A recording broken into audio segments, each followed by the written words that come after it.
Tonight, we travel far beyond the chatter of the modern world. As the night gently hushes the sounds around you, and the soft rhythm of your breath begins to settle, allow yourself to drift into a realm long buried beneath the mists of time. A land of ancient warriors, wild mountains, and echoing legends. We're heading into the forgotten world of the Illyrians, a people who once roamed the rugged landscapes along the Adriatic Sea, where the waves whispered secrets to the stony coasts of what is now the Western Balkans. Their story is not carved cleanly into the pages of history. Instead, it is scattered like old bones beneath the soil, waiting patiently to be remembered. They were fierce and proud, mysterious and elusive, a constellation of tribes rather than a single unified kingdom. Some say they were pirates who ruled the waves. Others see them as valiant warriors who resisted empires. Their names faded long ago from the lips of poets, yet their legacy can still be felt in the ruins, in the language, in the myths, and in the silence between one empire's fall and another's rise. This video isn't about memorizing dates or trying to stay awake through textbooks. It's about feeling your way into a different time. You'll hear of ancient rituals under moonlit forests, of mountain strongholds veiled in mist, and of battles whose echoes still hum beneath the stones. Let your mind follow the soft trails of candlelight through distant Illyrian villages, and rest on the shoulders of their unsung stories. So wherever you are, perhaps in a quiet room, wrapped in a blanket, or maybe with a soft breeze brushing against your window, take a deep breath. Let me know where you're listening from in the comments. Is it late at night? Early morning? I'd love to know what time it is where you are, and what drew you here to this quiet corner of history. And if you enjoy these sleepy historical journeys, feel free to subscribe, leave a like, and join me again. You're always welcome here. Hello, this is Sherry here, and welcome to my channel. So let's begin. Before the Illyrians had a name, before even the earliest whispers of their language curled through mountain valleys, the land itself was already dreaming. Stretching along what we now call the Western Balkans, the terrain formed a rugged, winding borderland between sea and stone. There were sharp mountains that scraped the sky, deep river valleys, thick with mist, and ancient oak forests, whose roots had drunk from the same earth since the end of the Ice Age. It was a land of movement and silence, where the wind carried stories not yet spoken. Tens of thousands of years ago, long before cities or tribes, small bands of hunter-gatherers moved carefully through this region. They followed the paths of wild deer, watched the stars, and built their first shelters from sticks, stone, and hide. They left behind flint tools, charred bone, and the faintest marks of human rhythm. The quiet beginning of life in Illyrian lands. Archaeologists have uncovered signs of these Paleolithic peoples in caves like Badenge and Siarvina Stigna. Within the darkness of those caves, red ochre handprints press against stone like echoes, evidence of lives, both fierce and fragile. Imagine a flickering fire, the low murmur of voices, and the steady heartbeat of survival. This was no empty wilderness. This was a place where spirits were born.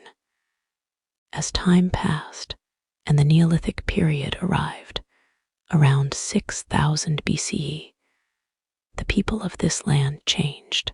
They began to shape the world around them. Seeds were planted. Goats were herded. Clay was formed into bowls, then fired in stone kilns, whose heat whispered the first breath of civilization. These were not yet Illyrians, not by name, but their hands were forming the future. Villages rose near rivers and lakes.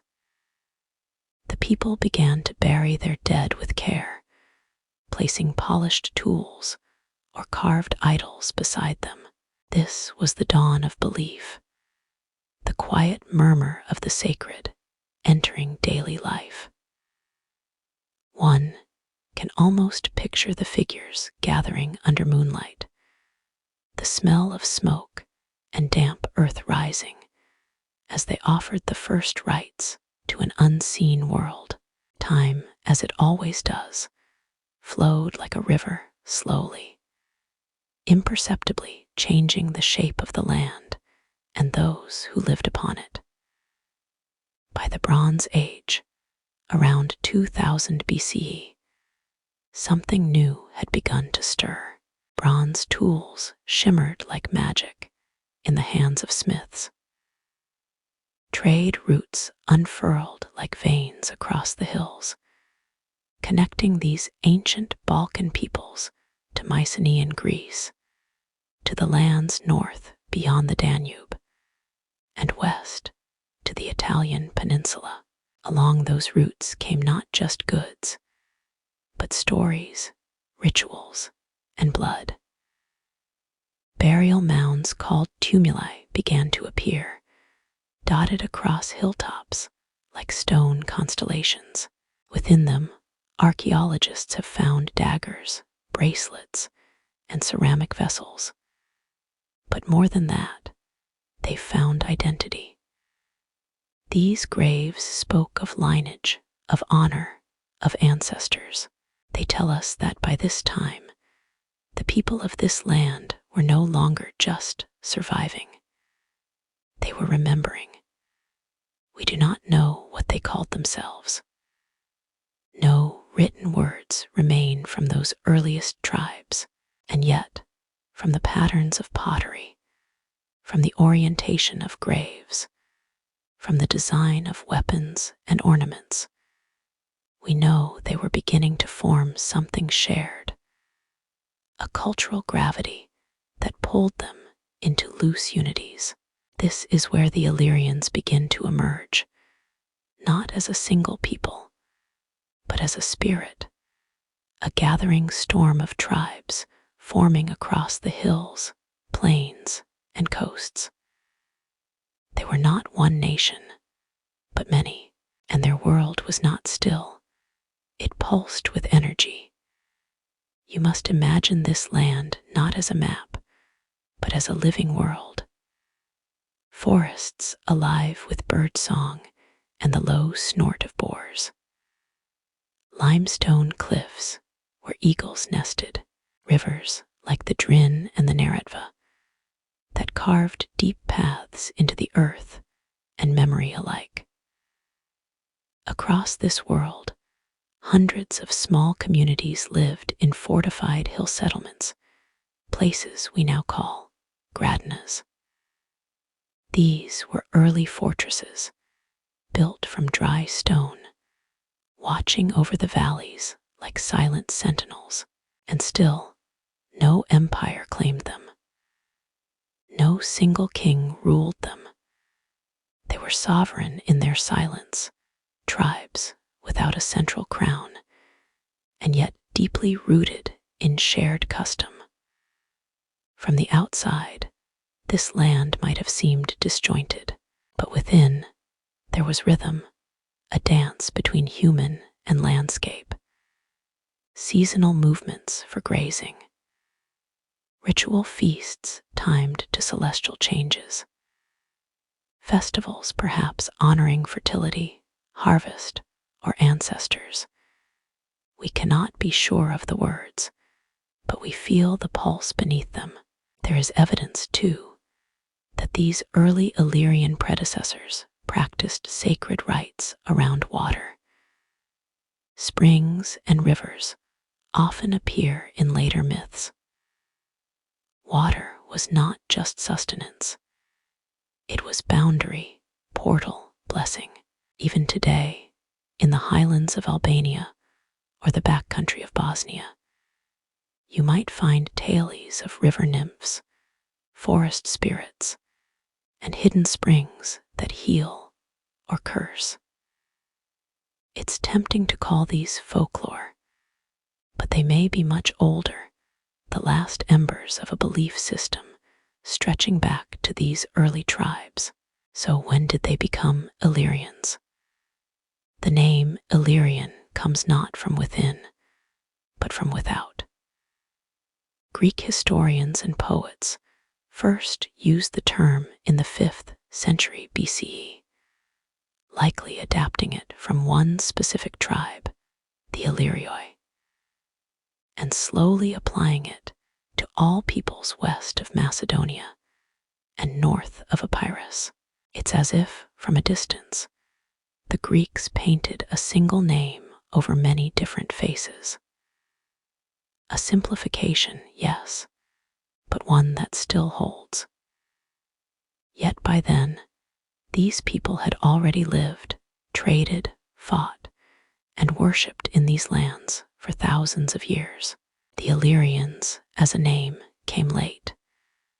But the Illyrians, as a people, they had already taken root. And so, we close this first chapter not with a birth, but with a rising, a stirring of hundreds of distinct groups, the Autariati, the Dardani, the Ardii, each emerging from this shared soil like stones rising from the same bedrock. They were not born with the name Illyrian, but they became it. And as we look deeper into their story, how they lived, loved, and fought, you'll come to see how the mountains shaped their hearts and the sea whispered to their souls. In our next chapter, we will explore this wild constellation of tribes and how they grew from fragments into a recognized force, bound by custom, myth, and an ever-watchful sky. Close your eyes. Imagine the crackle of fire atop a stone hill fort, the scent of pine and leather, the hush before a drumbeat. The Illyrians were about to rise. By the time the world began to call them Illyrians, these people had already lived for centuries in tribal rhythm, not as a single, unified culture, but as a shifting mosaic of clans, lineages, and rivalries. Yet beneath the surface, common threads began to bind them together, weaving a quiet tapestry of shared identity across the highlands and coasts of the Western Balkans.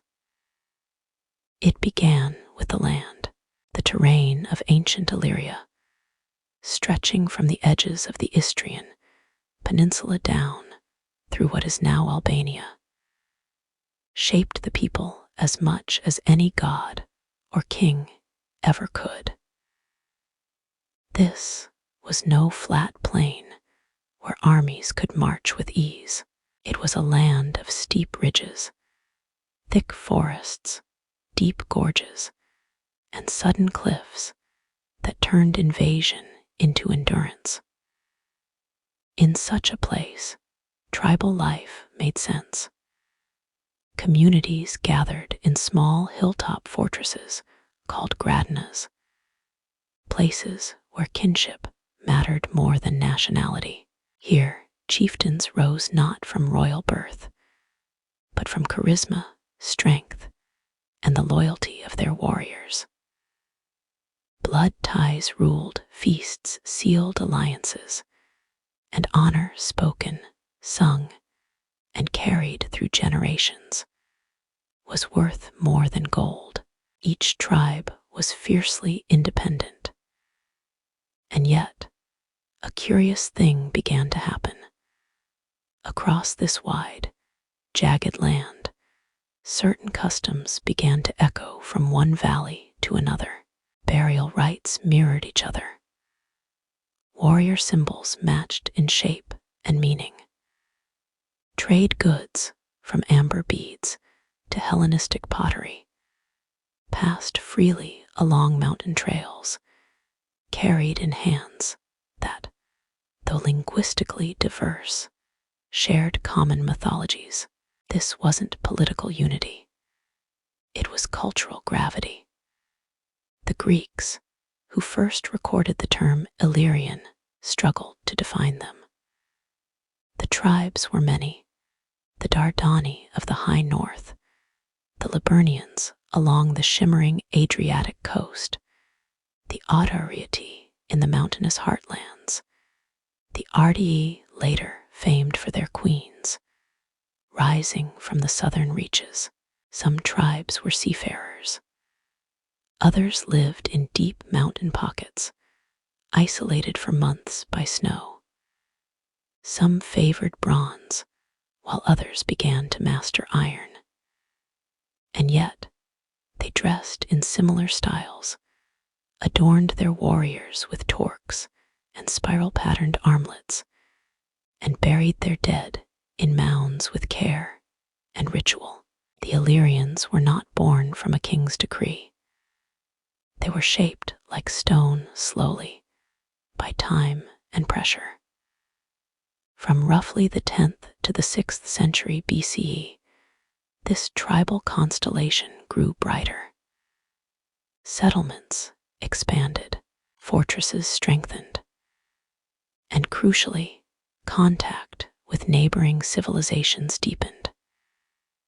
Greek colonists on the Adriatic coast brought with them not only goods, but the written word, though the Illyrians themselves left no script behind. Their names, places, people, even deities, were recorded by foreign hands. To the Greeks, the Illyrians were both trade partners and threats. Their highland warriors were said to be tall, fierce-eyed, and quick to anger. Tales spoke of wild feasts, of warlike dances beneath moonlight, of chieftains who rode horses painted with sacred symbols. And while many Greek city-states sought peaceful commerce, others found themselves repelled or raided. This dual nature, both hospitable and fearsome, would follow the Illyrians throughout history. But even among themselves, these tribes were not always at peace. The story of the Illyrians is not one of gentle unification. It is a tale of shifting alliances, border skirmishes, and the constant push and pull of territory. One tribe might rise for a generation, uniting others through charisma or conquest, only to fall again, broken by rebellion or blood feud. And yet, certain tribes began to distinguish themselves. The Ottariati, for example, rose to prominence by controlling crucial trade routes through the interior. Their influence spread like water through cracks in stone. They developed complex burial customs and crafted fine metalwork that suggested a society not only concerned with survival, but with legacy. Then came the Ardii, the tribe that would, in time, face the wrath of Rome. But we'll speak of them more later. For now, they are just beginning their ascent. In the north, the Dardani occupied a vast territory in what is now Kosovo and parts of Macedonia. Known for their resilience and isolation, they held out against both Greek and Roman incursions for centuries. And then there were the Liburnians, the sea people, whose sleek ships cut through the Adriatic like hawks. Raiders, traders, and fierce navigators who charted waters few dared sail. Each tribe had its own language dialect, its own gods and rites. But beneath it all, something intangible was growing, an Illyrian soul, if such a thing can be said, a spirit tied not to one tongue, but to a way of life, a warrior's pride, a closeness to earth and water, a defiance of central control, and a fierce, unrelenting independence. And through all this, the feasts, the battles, the changing seasons, stories were passed. These were oral cultures. Songs carried the weight of memory. A battle won 5 winters ago could become a saga sung at a fire. The name of a fallen chief might echo for a generation in the names of children. History was not written in books. It was spoken, worn, carved, and remembered in blood. Some legends spoke of divine twins who guarded the people. Others told of eagle spirits and forest guardians. Still others whispered of sky gods, river nymphs, and warrior ancestors whose spirits lived in stone. Whether true or not, these stories mattered. They shaped identity, and they united scattered peoples under the same sky. And so, across mountains, forests, rivers, and coasts, the Illyrians rose not as a kingdom, but as a people difficult to rule, impossible to ignore, and destined to clash with the great powers of the Mediterranean.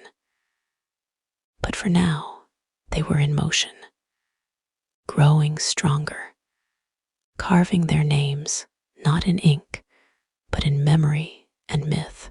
And in the next chapter, we will leave the battlements for a moment and descend into the deeper mysteries of their beliefs.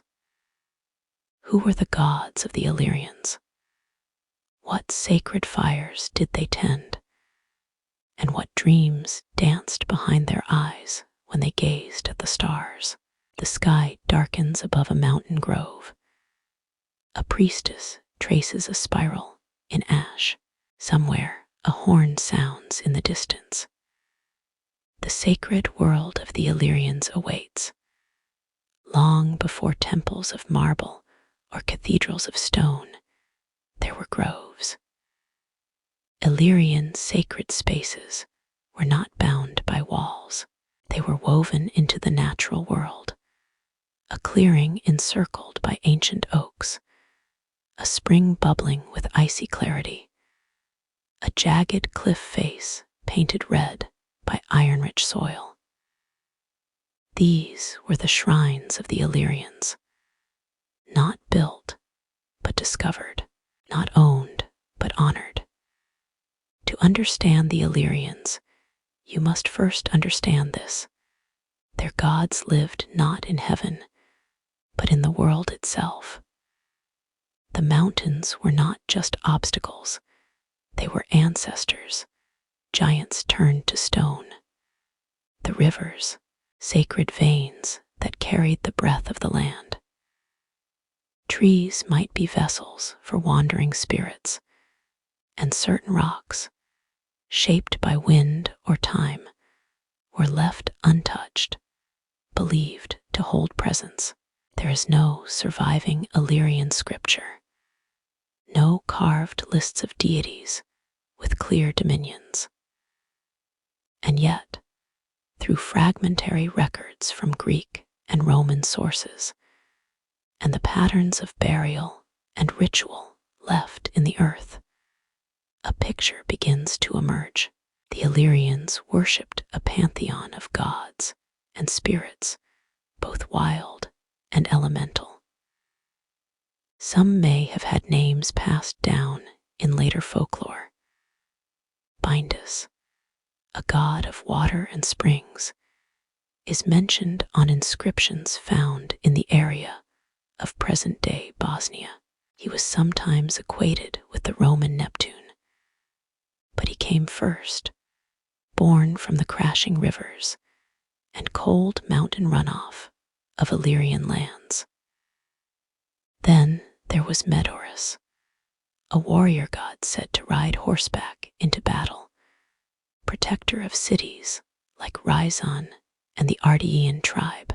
His likeness was etched into weapons and temple stones. A god of war, yes, but also of guardianship, of loyalty, of defending one's people with courage. And in the south, we glimpse Tana, a possible moon goddess, whose name is whispered through Albanian folklore even today. She was associated with fertility, with the cycle of the moon, with sacred femininity. Perhaps she was once honored in moonlit dances among the Highland women, their bracelets jingling like soft bells in the night air. Yet for all the names we can guess, the deeper truth is that the Illyrians saw the sacred as something close, tangible, present, alive.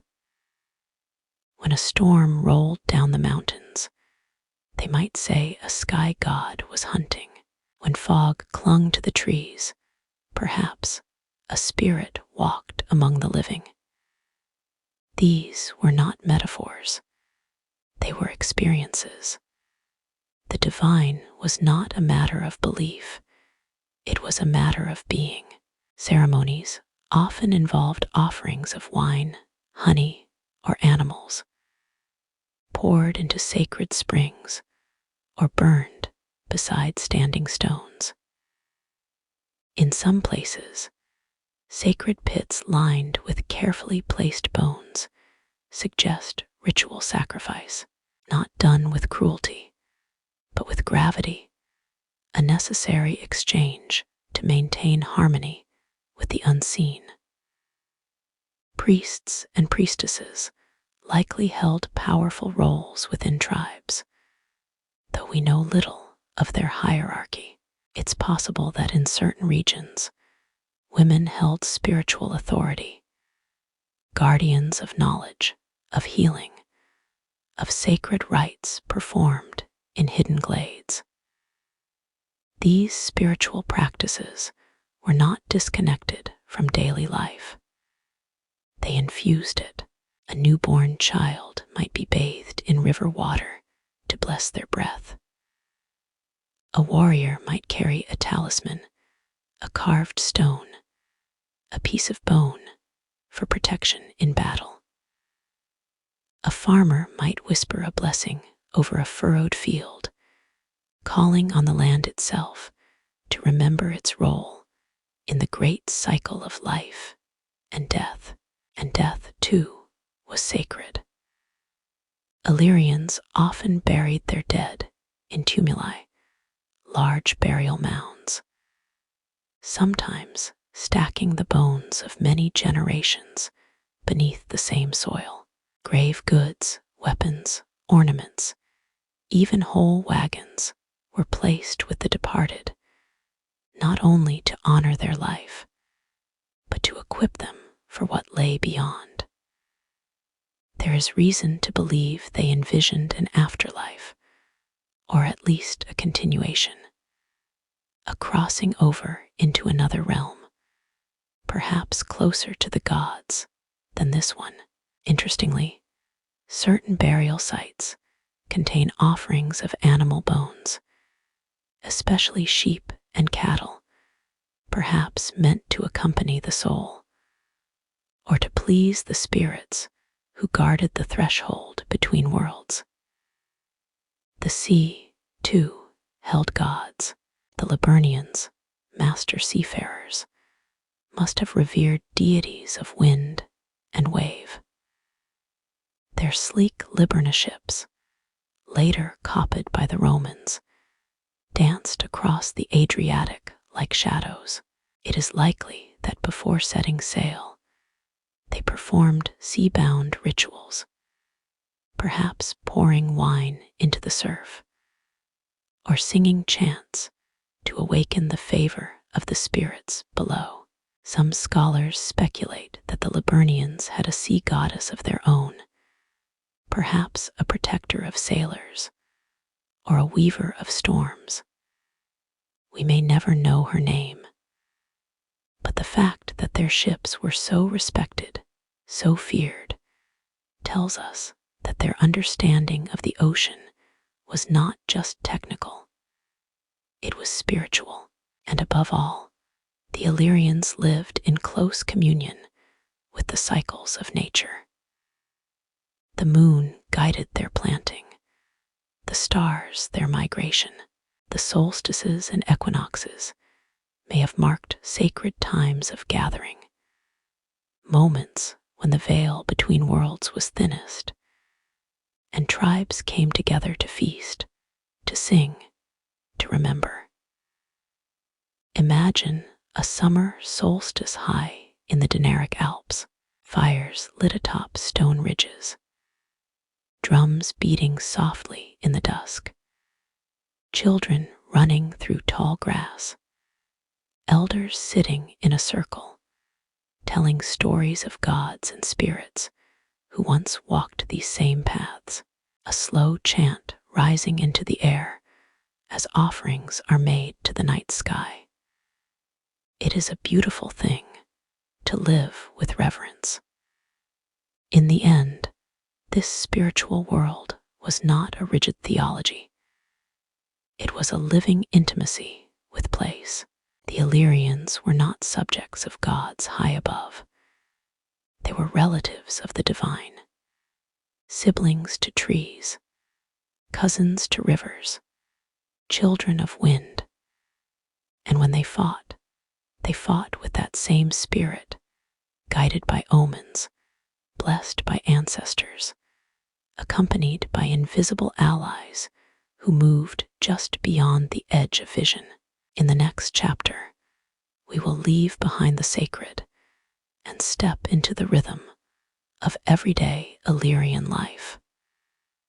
What did they wear? What did they eat? How did they shape their tools, raise their children, and carve meaning into the days between war and ritual? Picture a hearth glowing within a stone house. A child plays with a carved wooden animal. Outside, a loom sings its soft rhythm as a mother weaves symbols into cloth. The heartbeat of Illyrian life is waiting in the hills above the Adriatic, long before the clang of Roman swords or the rise of kings. Life moved to a gentler rhythm. The sun rose over terraces of barley and flax, and the scent of wood smoke curled from small, stone homes nestled into the slope of a hill. Chickens murmured in the dust. A goat's bell chimed faintly in the distance, and within each home, a quiet story unfolded, not one that would be written in scrolls, but remembered in memory, in gesture, in the tools left behind. The daily life of the Illyrians was simple, not in the sense of lacking, but in the way that a woven basket is simple, sturdy, beautiful, and made by hand. Homes were typically round or rectangular, their walls built from stone and mud brick, their roofs thatched with straw or wooden shingles. A central hearth glowed warmly, serving as both the heart of the household and its anchor. Around it, meals were prepared, stories were told, and warmth was shared on long winter nights. The Illyrians, as we understand them through archaeological finds, were deeply connected to the materials of their environment. Their tools were shaped from the land itself. Stone gave way to bronze, and eventually to iron. But the hands that wielded them remained close to the soil. In the earlier Bronze Age, bronze sickles, spears, and ornaments were common, poured into stone molds by skilled smiths. These tools were not crude. They were elegant, purposeful, and often marked with spiral or geometric designs.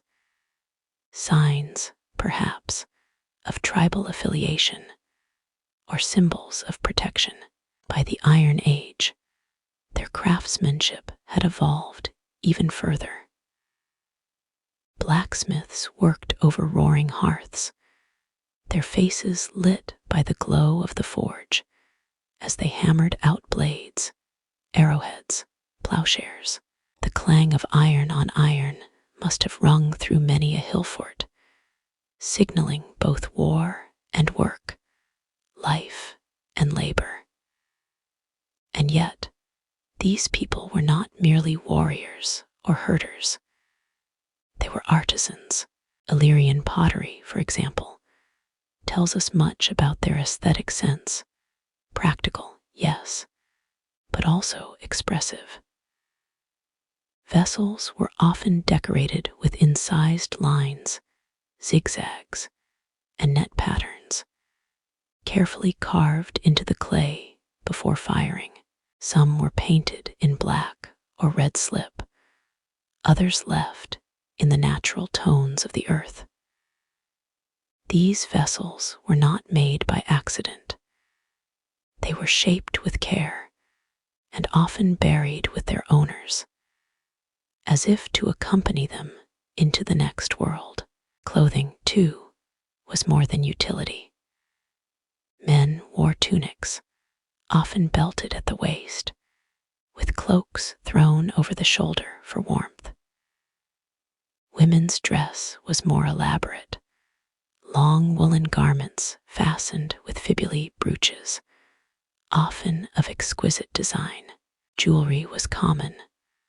Bronze bracelets, necklaces of glass or amber beads, spiral earrings, and engraved metal discs worn on belts or headdresses. These were not adornments of luxury. They were symbols. A woman's bracelets might signal her tribe, her status, or even her role in spiritual rites. A warrior's cloak pin could carry the mark of his lineage. And always there was pattern. Spirals, suns, birds in flight. The same symbols found in their art echoed in their daily wear. Food, like everything else, followed the land's rhythm. Illyrian communities grew barley, wheat, and millet. They kept herds of goats, sheep, and pigs, and raised cattle where the terrain allowed. Fishing was common along the coasts and rivers. They foraged, too, wild berries, nuts, and medicinal herbs that grew in the forest shade. Their meals were humble but nourishing. Flatbreads baked on stone, goat's milk cheese, stews thick with beans and roots. Honey was treasured, not only for sweetness, but for its healing properties. And wine, often traded from Greek colonies or fermented from native grapes, found its way into ritual and feast alike. Family life was at the core of Illyrian society. Households were typically multi-generational, with elders holding a place of deep respect. The old were not discarded. They were the memory keepers, the storytellers, the ones who remembered the face of the land before roads were cut into it. Children were raised with a strong sense of tribe and tradition. From a young age, they were taught the skills of survival, how to hunt, how to tend sheep, how to shape wood into tools. Daughters learned weaving, spinning, the mixing of herbs. Sons were taught the bow, the plow, the spear. But both were taught one essential thing: to remember. Memory in Illyrian culture was sacred. History was not something to be read, it was spoken. Around fires, in long houses during the winter snows, stories were passed down. Myths, genealogies, songs of old battles, and tales of gods who once walked among men. These were not bedtime tales. They were the lifeblood of identity, and within every tribe there were festivals. Seasonal gatherings marked planting and harvest, solstice and equinox. These were times of music, drums, lyres, flutes of dance, of feasting. Animals were sacrificed, not in cruelty, but in gratitude. Warriors recited deeds. Young men proved themselves in contests of strength, and elders offered blessings. And love. Even here, the heart found its place. Though marriage was often arranged by families, it was not without affection. Courtship rituals involved gift-giving, perhaps a carved comb, a pendant, or a carefully woven cloth. Songs were sung, hands were held in hidden places, and promises were made under moonlight. The Illyrians were not strangers to tenderness, and yet life was not without hardship. Disease, hunger, tribal conflict, all were part of the rhythm. But these people endured, not by conquering the world, but by being woven into it. Their lives were carved into the land, in the shape of their homes, the tilt of their fields, the footpaths beaten into forest floors by generations of bare feet. They did not build pyramids or cities of stone, but they built memory. And memory is what remains. In our next chapter, the tempo will quicken. We will walk beside Illyrian warriors through misty passes and sun-baked coasts, and hear the cries of battle, the clatter of iron, the chants of painted fighters standing proud and fierce against the coming storm. The fire burns low.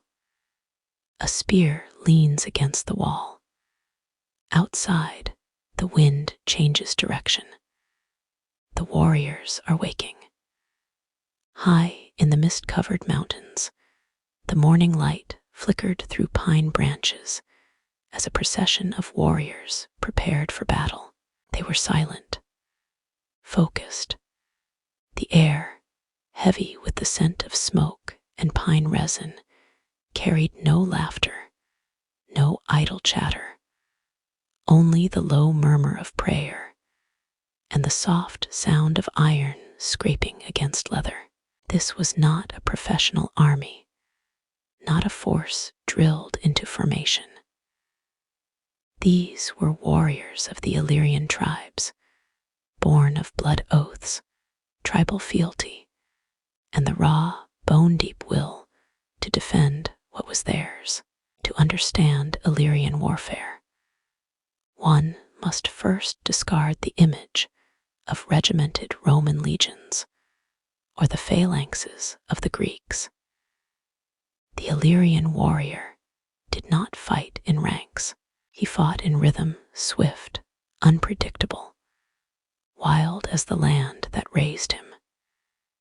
Each tribe had its own customs, but many shared the same ideals: courage, endurance, loyalty to one's bloodline, and a deep, unspoken understanding of the terrain. The mountains were not just home, they were weapons. The Illyrians knew every slope, every ravine, every goat trail that could become a death trap for the unwary invader. They struck fast, then vanished. Many early historians, particularly the Greeks, spoke of them with a mix of awe and contempt.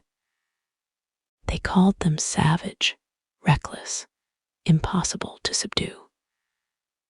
But what they saw as chaos was, in truth, a kind of genius guerrilla warfare long before the term existed. A typical Illyrian warrior wore little in the way of armor. Speed and agility mattered more than heavy protection. He might wear a hardened leather cuirass, sometimes reinforced with bronze plates, but often he fought bare-chested, marked with war paint or ritual tattoos, spirals, suns, animal totems, each telling a story of tribe, of heritage, of victories etched in flesh. Their shields were often round or oval, made of wood and hide, sometimes rimmed with bronze. Their weapons, short swords, spears, curved daggers called sika, were forged for close, brutal combat. The sika, in particular, became a symbol of Illyrian defiance. Its inward curve allowed a warrior to reach around an enemy's shield, deadly in the thick of a melee. And yet, they did not fight only with force. They fought with mind. Ambushes were common. Scouts and lookouts lined mountain ridges. War horns, deep, haunting sounds, echoed through canyons to signal movement. Raiding parties moved like ghosts through forest and riverbank, appearing suddenly at dawn, disappearing before the sun was high. Women, too, were not absent from this world. There are accounts, particularly from Roman writers, that speak of Illyrian women who fought alongside men, not as exceptions, but as part of the tribal structure. Queens like Teuta would one day rule, command, and defy empires. But even long before her time, there were daughters who learned to wield blade and bow. These women were not merely shield maidens of legend. They were strategists, defenders, and leaders in their own right, especially in times when men fell in battle or left on long raiding expeditions. But warfare, for the Illyrians, was not only defense. It was also survival. The harshness of their homeland, rocky soils, short growing seasons, isolation, often pushed tribes toward raiding as a means of subsistence. And with no central authority binding all the tribes together, intertribal conflict was common. Borders were fluid. A pasture disputed today might be taken back by blood tomorrow. To raid was not shameful. It was expected. It was how warriors proved themselves, how honor was earned. When a youth came of age, he did not simply become a man. He had to show it. Some tribes required him to take a weapon from an enemy. Others demanded he bring back spoils from a raid. These acts were often witnessed, sung, and remembered in oral tradition. A young warrior's first blood being his entry into the history of his people. Honor was everything. To die in battle was not a loss, but a transformation to be remembered, to have one's name spoken in stories, to be toasted in festivals year after year. Some graves show warriors buried with weapons laid across the chest, shields over the face, horses sacrificed beside them. These were not burials, they were ascensions. And while the Illyrians could be fierce, even ruthless, they were not without rules.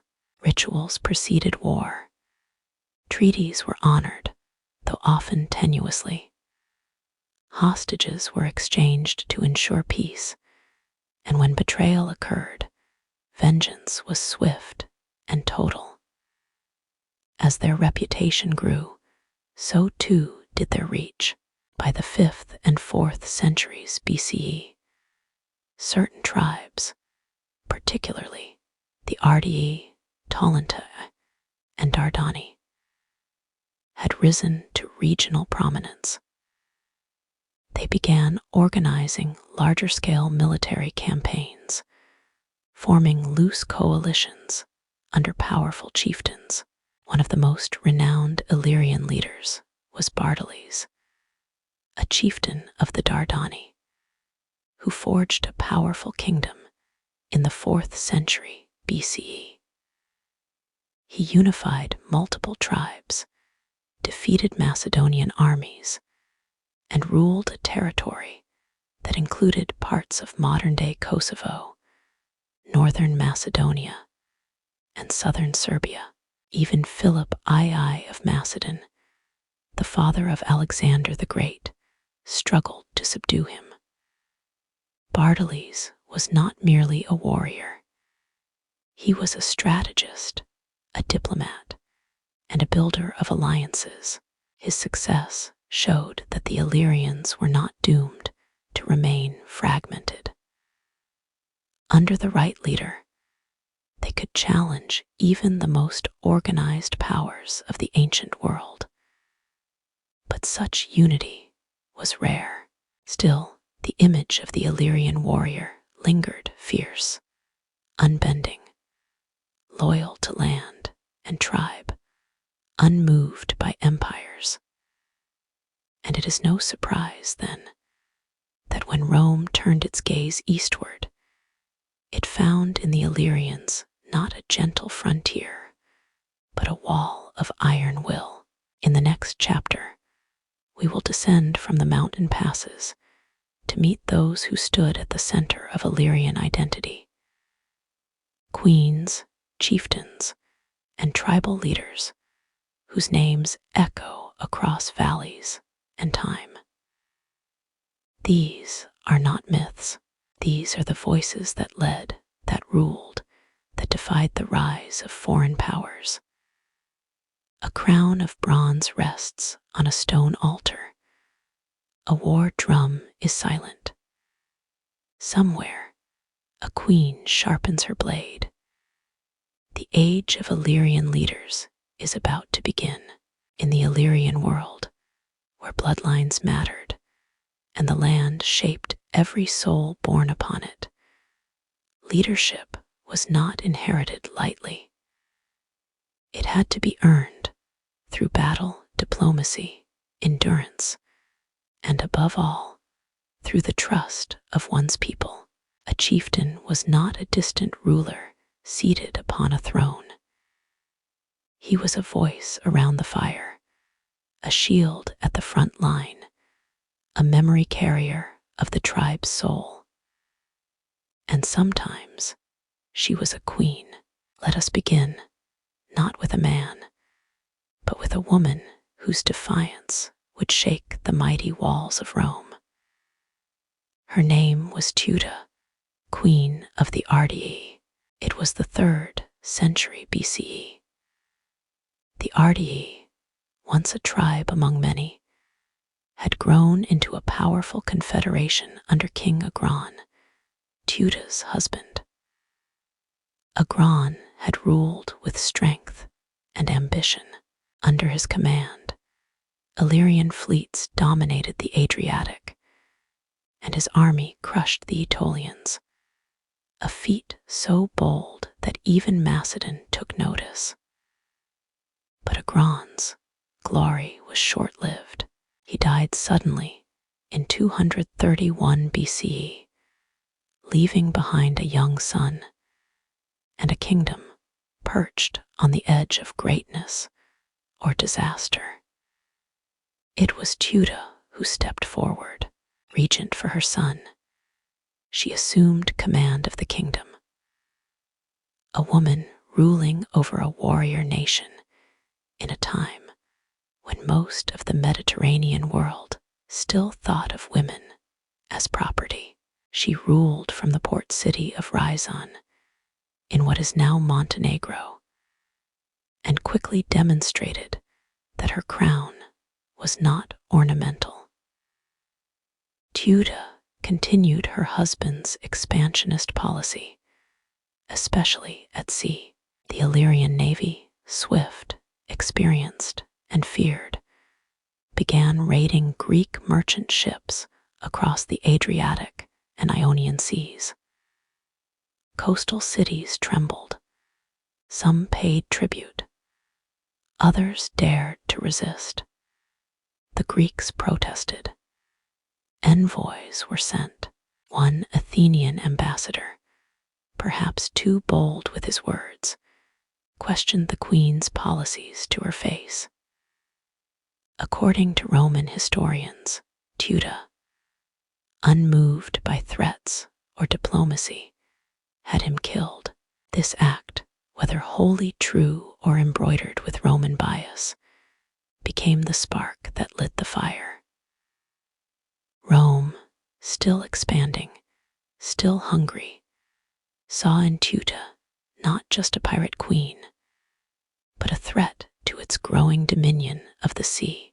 And so, in 229 BCE, it launched its first ever campaign across the Adriatic, the First Illyrian War. Teuta fought back. Despite being outnumbered and facing Rome's powerful navy, her forces resisted. They knew the coves, the hidden harbors, the currents and cliffs. Yet, after 2 years of warfare and mounting pressure, Teuta was forced to surrender. She retained only a fraction of her territory. Her son's inheritance shrank beneath Rome's shadow. And still, her story endures. Not as a failure, but as a beacon of a woman who ruled in a world of kings, who stood before an empire and refused to bow.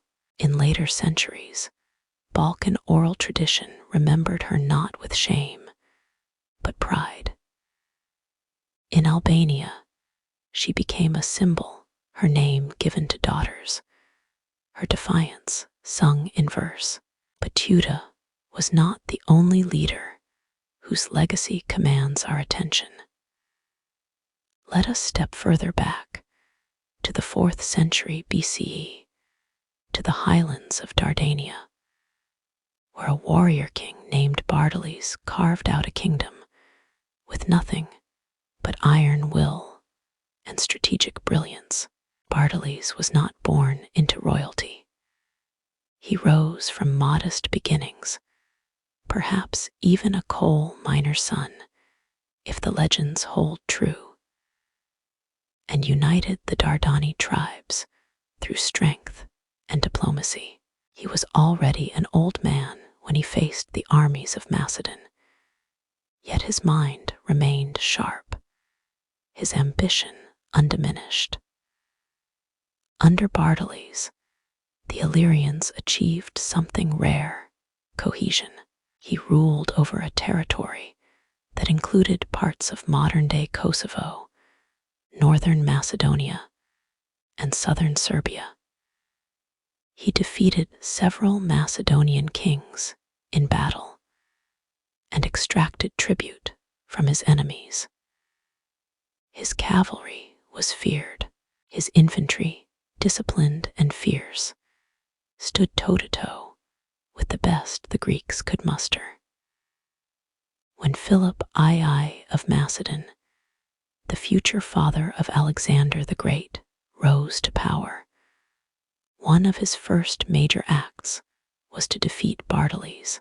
It took a decisive battle, one drenched in blood and smoke, to finally break the old king's grip. Bartolys died in the fighting, likely in his 80s, but his influence lingered. His descendants continued to rule. His legacy gave the Dardani a taste of statehood. And his example, rising from nothing to challenge the greatest power of the Greek world, proved what Illyrians could become when united. Other names flicker in the historical haze. Pleuratus, another Ardean king, fought against Philip V of Macedon and later allied with Rome, a shrewd political pivot in the shifting alliances of the Balkans. His son, Gentius, would be the last to wear the crown of Illyria, but we will speak of him when Rome's shadow grows long. There were also regional chieftains, men and women whose names are now lost to time, but whose existence is written in graves and ruins. Some ruled single valleys, others whole mountain ranges, but always their power came from loyalty, from the personal bond between leader and tribe. Leadership in Illyria was not built on divine right. It was built on respect. A chief who failed to protect his people, who led them into famine or defeat or dishonor, would not rule for long. These were not easy crowns to wear. They were heavy with expectation, and yet wear them they did, with pride, with strength, with the silent, enduring knowledge that their choices carved paths not only through politics, but through memory. In our next chapter, the sea rises again, but not with quiet tides.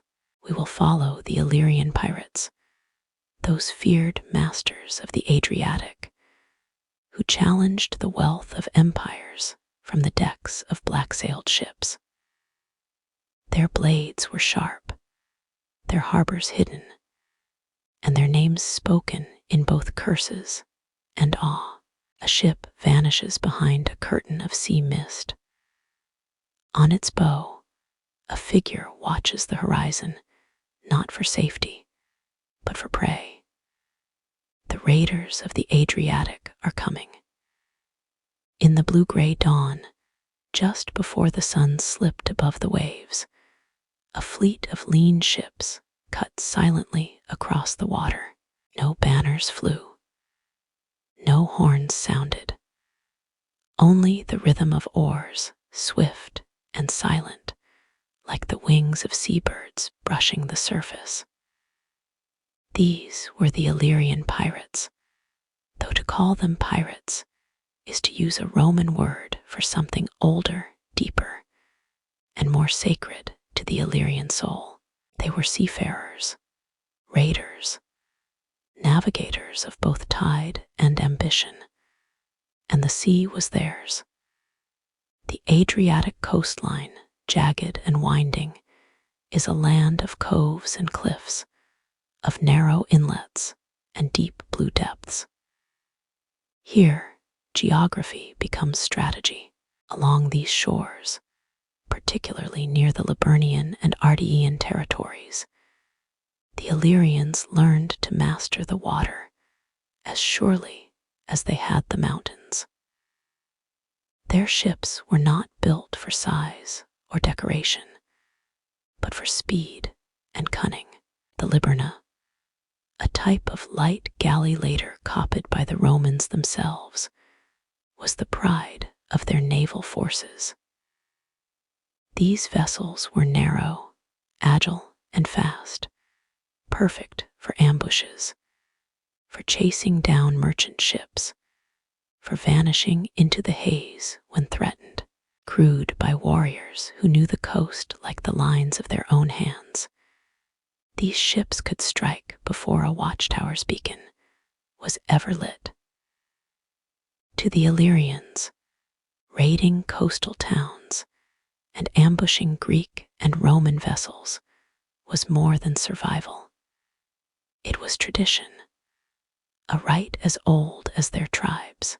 The sea gave fish and salt, yes, but it also gave opportunity.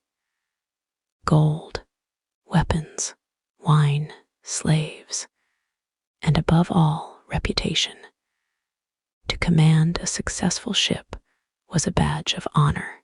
Captains were not born, they were forged, tested by storm and blade, proven in the eyes of their crew.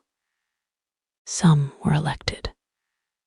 Others earned loyalty through victories. Their names, now mostly lost, were once spoken in equal parts reverence and fear across the coastlines of Illyria, Greece, and even Italy. And though many raids were swift and brutal, not all were senseless. Some followed unwritten codes. Certain cities paid tribute in exchange for protection, a form of piracy that blurred into politics. Others made alliances, trading favors for safety.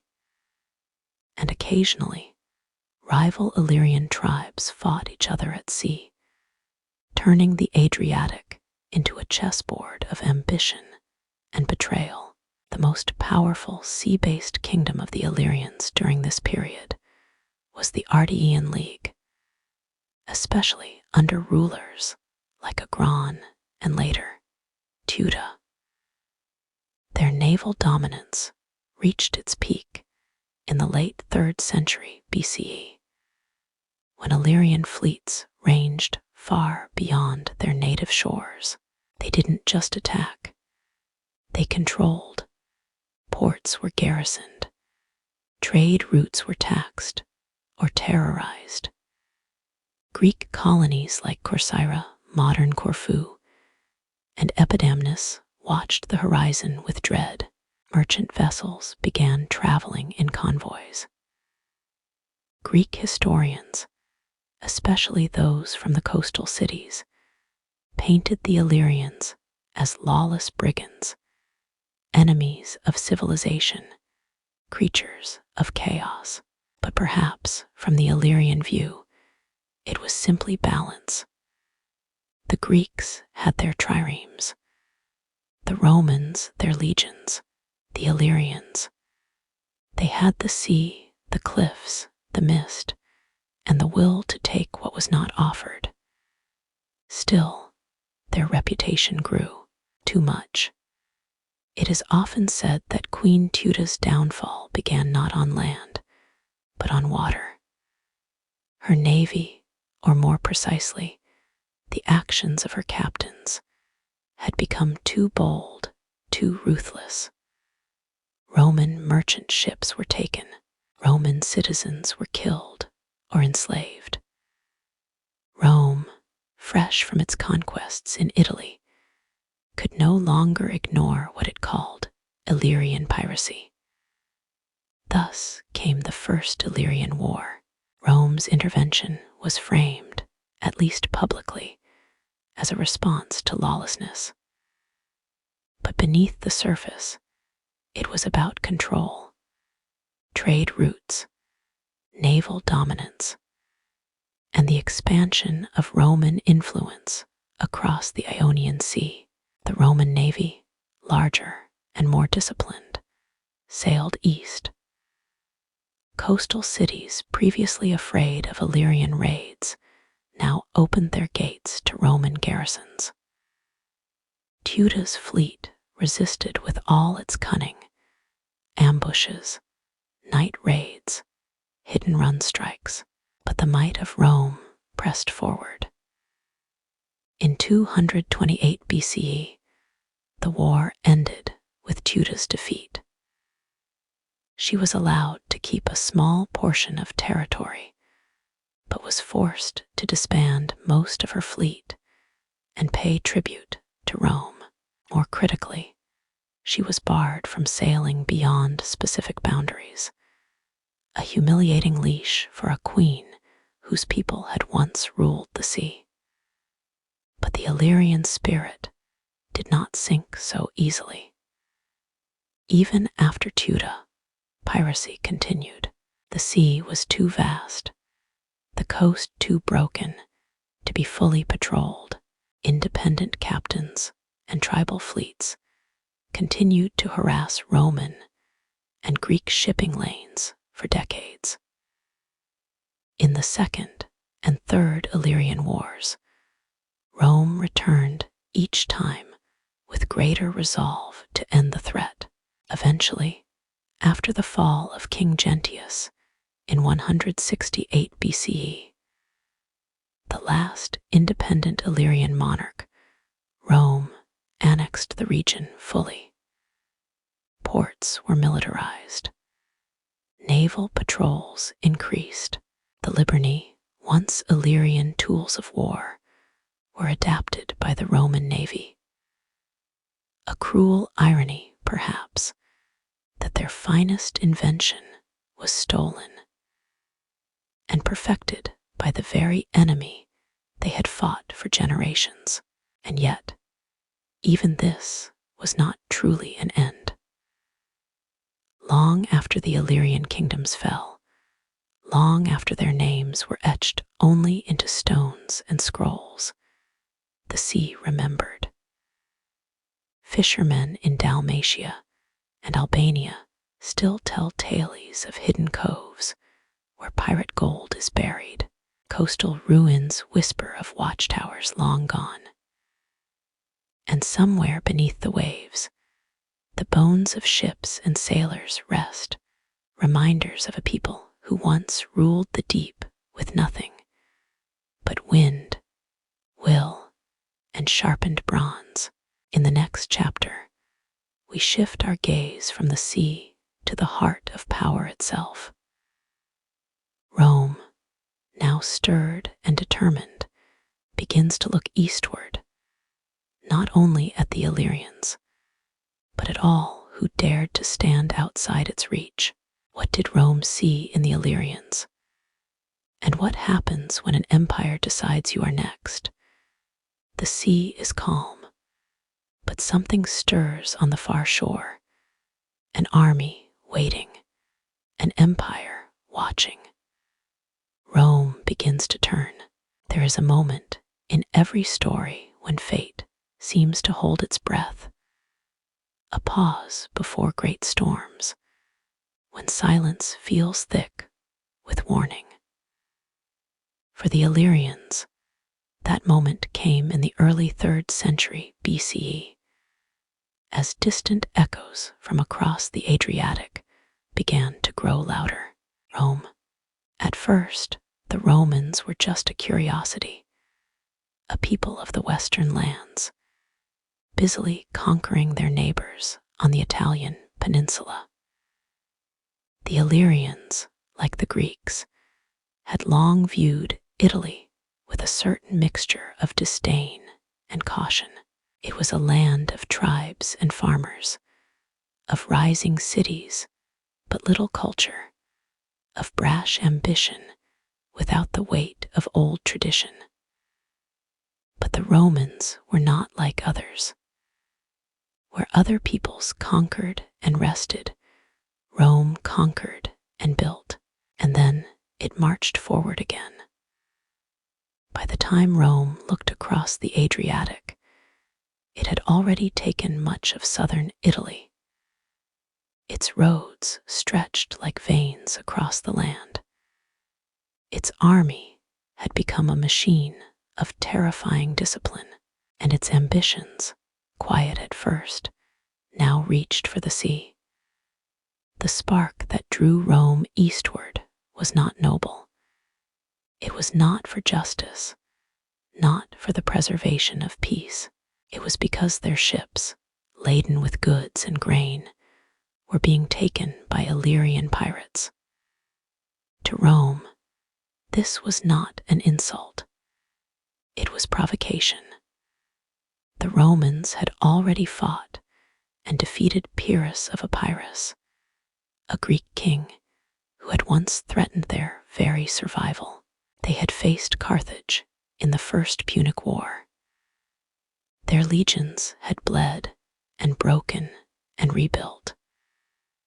By the time Queen Teuta's pirates were seizing Roman cargo, the Republic no longer tolerated threats. It eliminated them. So in 229 BCE, under the consul Lucius Postumius Albinus, Rome sent a fleet, 200 ships strong, across the sea. It was a calculated move, not just of military might, but of political theater.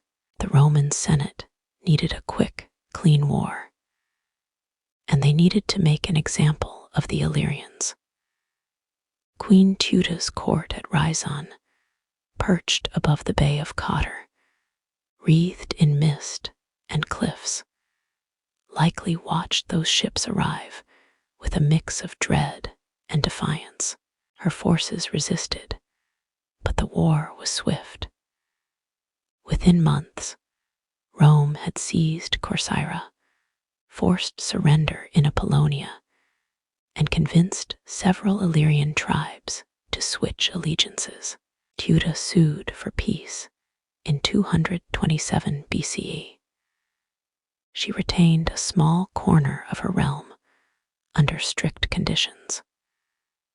No Illyrian ship was to sail south of Lissus.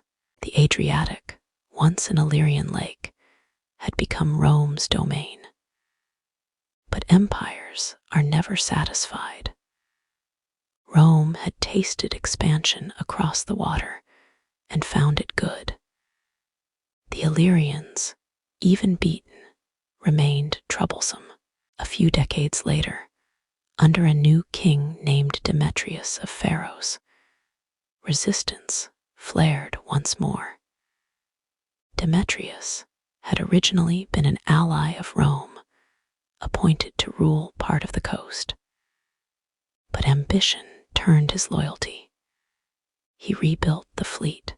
He sailed south in violation of Roman treaties. He allied with Macedon, even courted war. And so, in 219 BCE, Rome returned, this time with vengeance.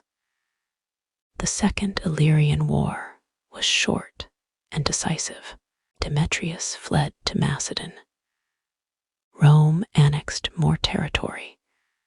The message was clear. The Adriatic was no longer a place for rivals. It belonged to the eagle standard now. Still, Illyrian resistance burned on. In the mountains, tribes like the Dardani, the Ottariati, and the Delmati refused to bow. In the valleys of modern-day Albania and Kosovo, the Dardanians under kings like Bato and later Cletus remained a persistent thorn, harassing Roman supply lines, defying treaties, disappearing into the forests after raids. But the greatest, final act of Illyrian defiance came from one man, Gentius, the last king of a free Illyria. Gentius was young, ambitious, and proud. He ruled from Skadra, near Lake Skadar, and tried to rebuild the shattered Ardean kingdom. He minted coins.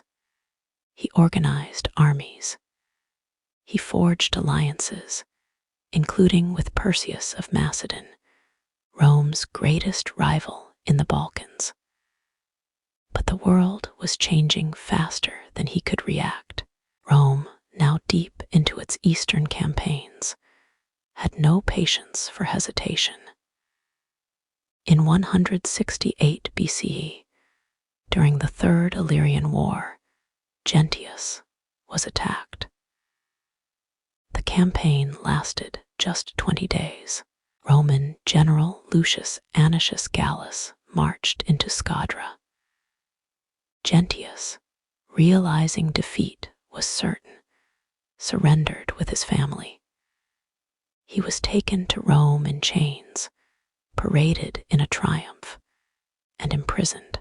Illyria, as an independent political entity, ceased to exist.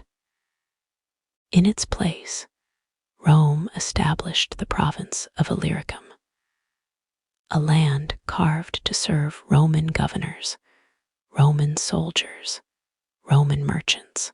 Latin began to echo where once only Illyrian tongues were spoken. Roads were laid over ancient paths. Fortresses rose where tribal cairns once stood. But conquest, as Rome would learn, is not the same as peace. Illyrian tribes continued to resist, sometimes openly, sometimes with subtle defiance. Revolts erupted. Roman generals were ambushed in mountain passes. The Great Illyrian Revolt of 6 CE would nearly bring the Balkans to collapse. But that, too, is a tale for another hour. For now, know this: the story of Illyria does not end with Gentius, nor does it end with Rome's conquest. It transforms. The people endure. Their names shift. Their language evolves. But their blood, the blood of mountain kings, sea queens, and iron raiders, continues to flow beneath the stones and skies of the Western Balkans. In the next chapter, we walk the roads that Rome built across this conquered land, roads that were both chains and veins, binding Illyria to an empire and connecting it to a new, complicated identity. What did the Romans bring? And what did they erase? The legions march on. The eagle flies high, but beneath the road, old stones still remember. The Illyrians are not gone, only changed. The conqueror leaves more than footprints. Rome, in its steady, implacable advance, did not merely take Illyria, it rewrote it, and the pen it used was the road. Stone by stone, slab by slab, the Roman road crawled across Illyria like a vine of iron discipline. It carved through forests, bridged over rivers, sliced into mountains where even the Illyrians once feared to pass. From the coastal ports of Salona to the highlands of Dardania, Rome paved not only a highway for legions, but a path for ideas, culture, law, and control. The first of these great arteries was the Via Egnatia. Begun in 146 BCE, just after the fall of Macedon. This mighty road stretched from the shores of the Adriatic at Dyrrhachium, modern-day Durrës, Albania, eastward across the Balkans, through the heart of Illyria and into Greece. It became the spine of Roman administration, trade, and warfare in the region. Walk it now in your imagination, beneath the open Balkan skies. See the Roman milestones, carved and lettered, marking the way. See the caravans of goods moving east, olive oil, wine, glass, fabrics, and salt. And returning west, silver, timber, cattle, and later slaves. Always slaves. For the Illyrians, the road was a symbol both of power and of loss. It brought markets, baths, and amphitheaters. Latin words slipped into the local tongue. Roman coins replaced the old tribal currency. Even local chieftains who once held iron swords now held Roman citizenship, rewarded for loyalty with titles and land. Some Illyrians even became Roman soldiers, fierce auxiliaries, respected for their toughness and courage. In time, many Illyrian families rose within the Roman system. Some became landowners, magistrates, even senators. The mountains, once home to raiders and rebels, gave birth to governors and generals. But not all welcomed this transformation. Beneath the surface, resentment simmered. Roman taxation was harsh. Tribute was collected with no care for local famine or drought. Laws were foreign, written in Latin, enforced by outsiders. The sacred groves of the old gods were cut to make room for Roman villas and temples to Jupiter and Mars.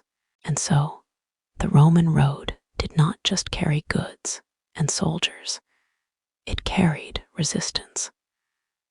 Throughout the 1st century BCE and into the 1st century CE, Illyrian tribes revolted time and again. Especially fierce were the Pannonians, Brusii, and Dalmati, mountain peoples who refused to forget their freedom. They watched Roman roads with suspicious eyes, saw them not as gifts, but chains.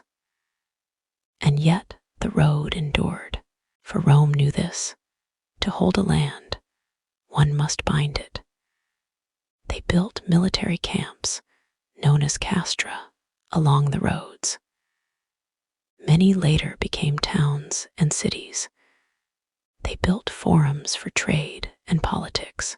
They brought stone architecture, aqueducts, mosaics, the cult of the emperor. The raw, tribal Illyria was slowly, steadily replaced by a Romanized version, new in form, but still shaped by old terrain. In the coastal city of Salona, once an Illyrian settlement, now rose marble columns, civic baths, basilicas.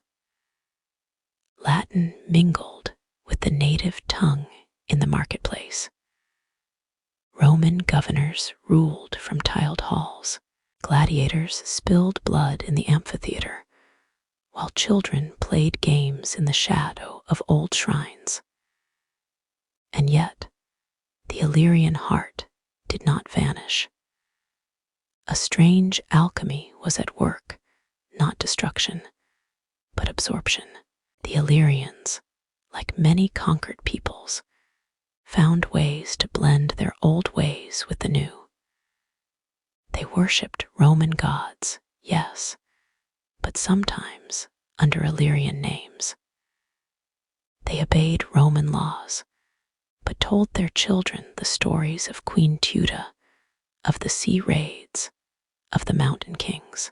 Illyria did not disappear under Rome. It adapted. In time, the name Illyrian itself became less of a tribal marker and more of a regional identity within the empire.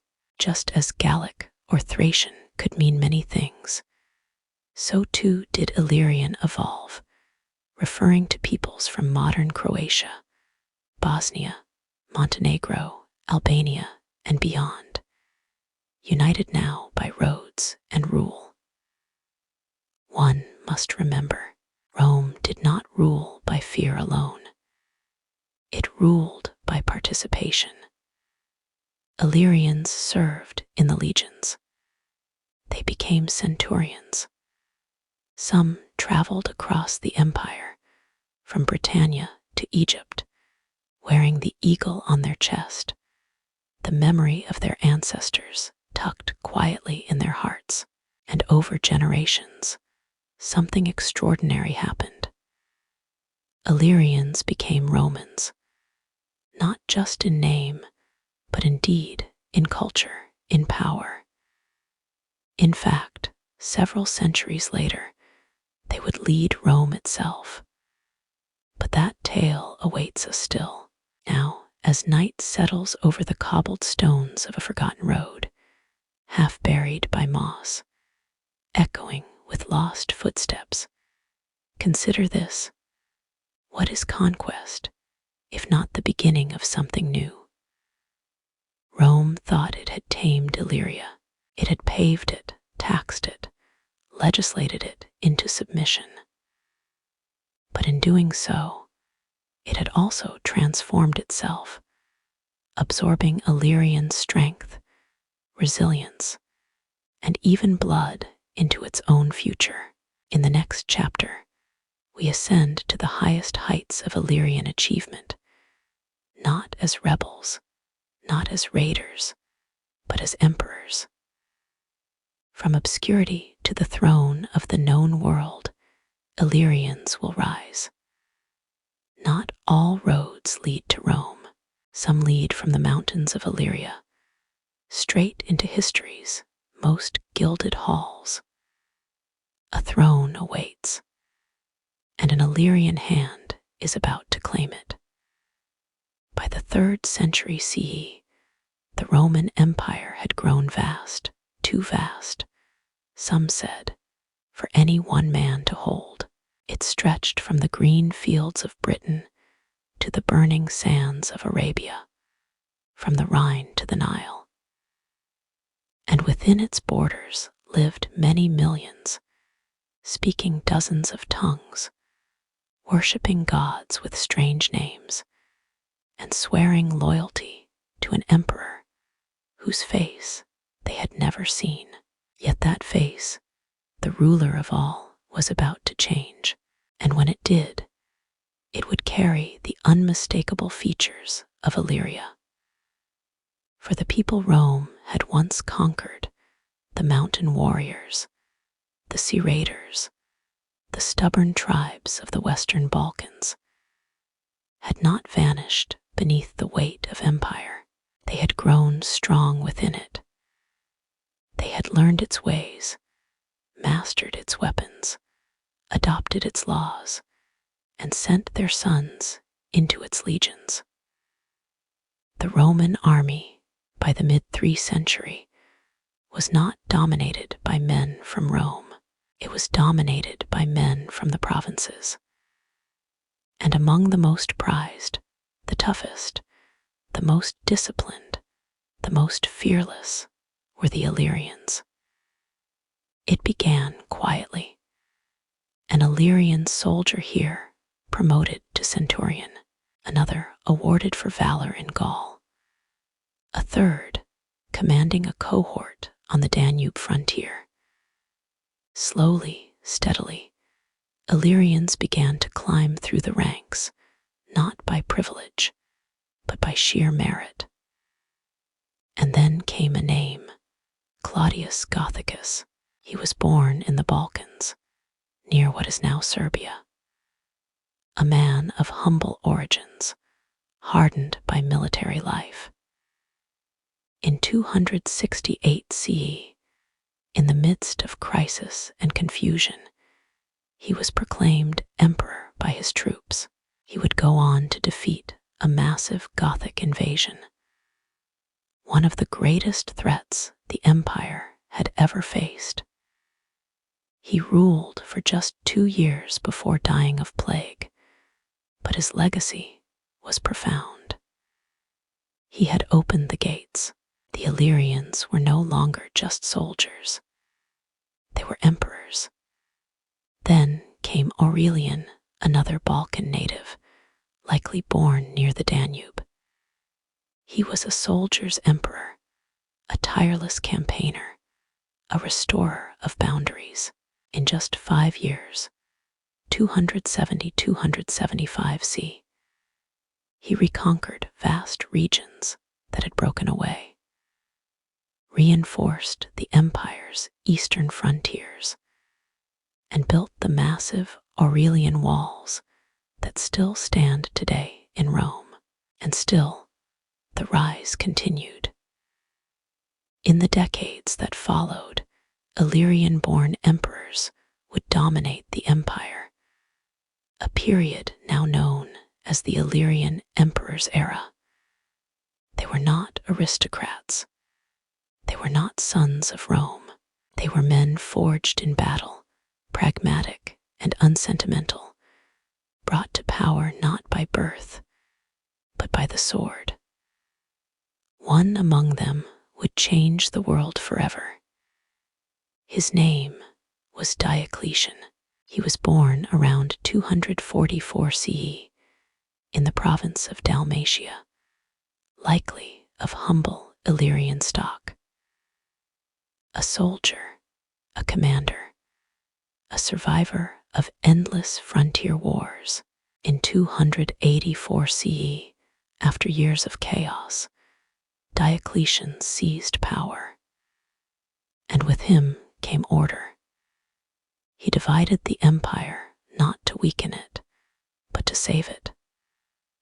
Under his tetrarchy, 4 rulers would govern together, 2 senior emperors, Augusti, and 2 juniors, Caesars. It was a radical idea, and it worked for a time. He reformed the tax system, stabilized the currency, and expanded the bureaucracy. He built palaces, including his famous retirement residence at Split, in modern-day Croatia. A magnificent fusion of Roman grandeur and Illyrian stone, where arches and colonnades face the Adriatic Sea. Yet Diocletian's rule was not gentle. He saw unity in order, and order in control. His persecution of Christians was among the harshest in history, a final gasp of the old gods before the cross took root across the empire.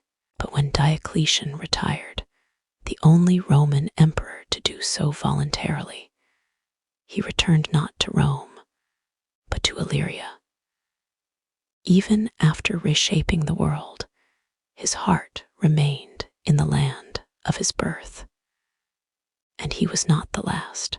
Another Illyrian, Constantine the Great, though born in Naissus, modern-day Nish, Serbia, to a Roman general and a Balkan mother, would rise in the early 4th century to become one of the most influential rulers in human history. Constantine would defeat his rivals, reunite the fractured empire, and do something unimaginable: embrace Christianity. He legalized it, he supported it, and he would later convene the Council of Nicaea, shaping the doctrine of a new religious empire. He moved the capital to Byzantium, renaming it Constantinople, a city that would endure for over 1,000 years. And yet again, the roots of this revolution lay not in the Senate halls of Rome, but in the stony highlands of Illyria. What does this tell us? That history is not written only by the centers of power. It is written from the edges, from the provinces, from the villages, from the forgotten. Illyrians, once dismissed as pirates and hill tribes, had risen to shape the destiny of the greatest empire the world had known. They had absorbed the empire's strength, and in time, led it through one of its most transformative centuries. And yet, as always, change would come again, because even Illyrians, seated on thrones, could not hold back the tide forever. In our next chapter, the empire begins to fracture, and the ancient identities, Roman, Illyrian, Christian, pagan, begin to blur and fade.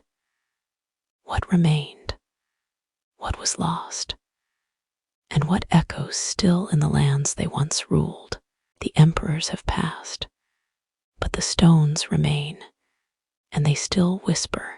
By the middle of the 4th century CE, the Illyrians had climbed as high as any people might dream. From fragmented hill tribes to rulers of an empire that stretched to the edges of the known world. But all heights come with wind, and winds, as history shows us, never stay still. Let your thoughts drift now to the Adriatic coast, where Roman stone roads once gleamed in the sun, and fortress walls stood proud atop Illyrian cliffs. Picture them, not bustling with soldiers and traders, but quiet, overgrown, fading. This was the beginning of a new chapter, not one of conquest, but of transformation, sometimes gentle, sometimes brutal, always inevitable. The empire that the Illyrians helped govern was slowly unraveling.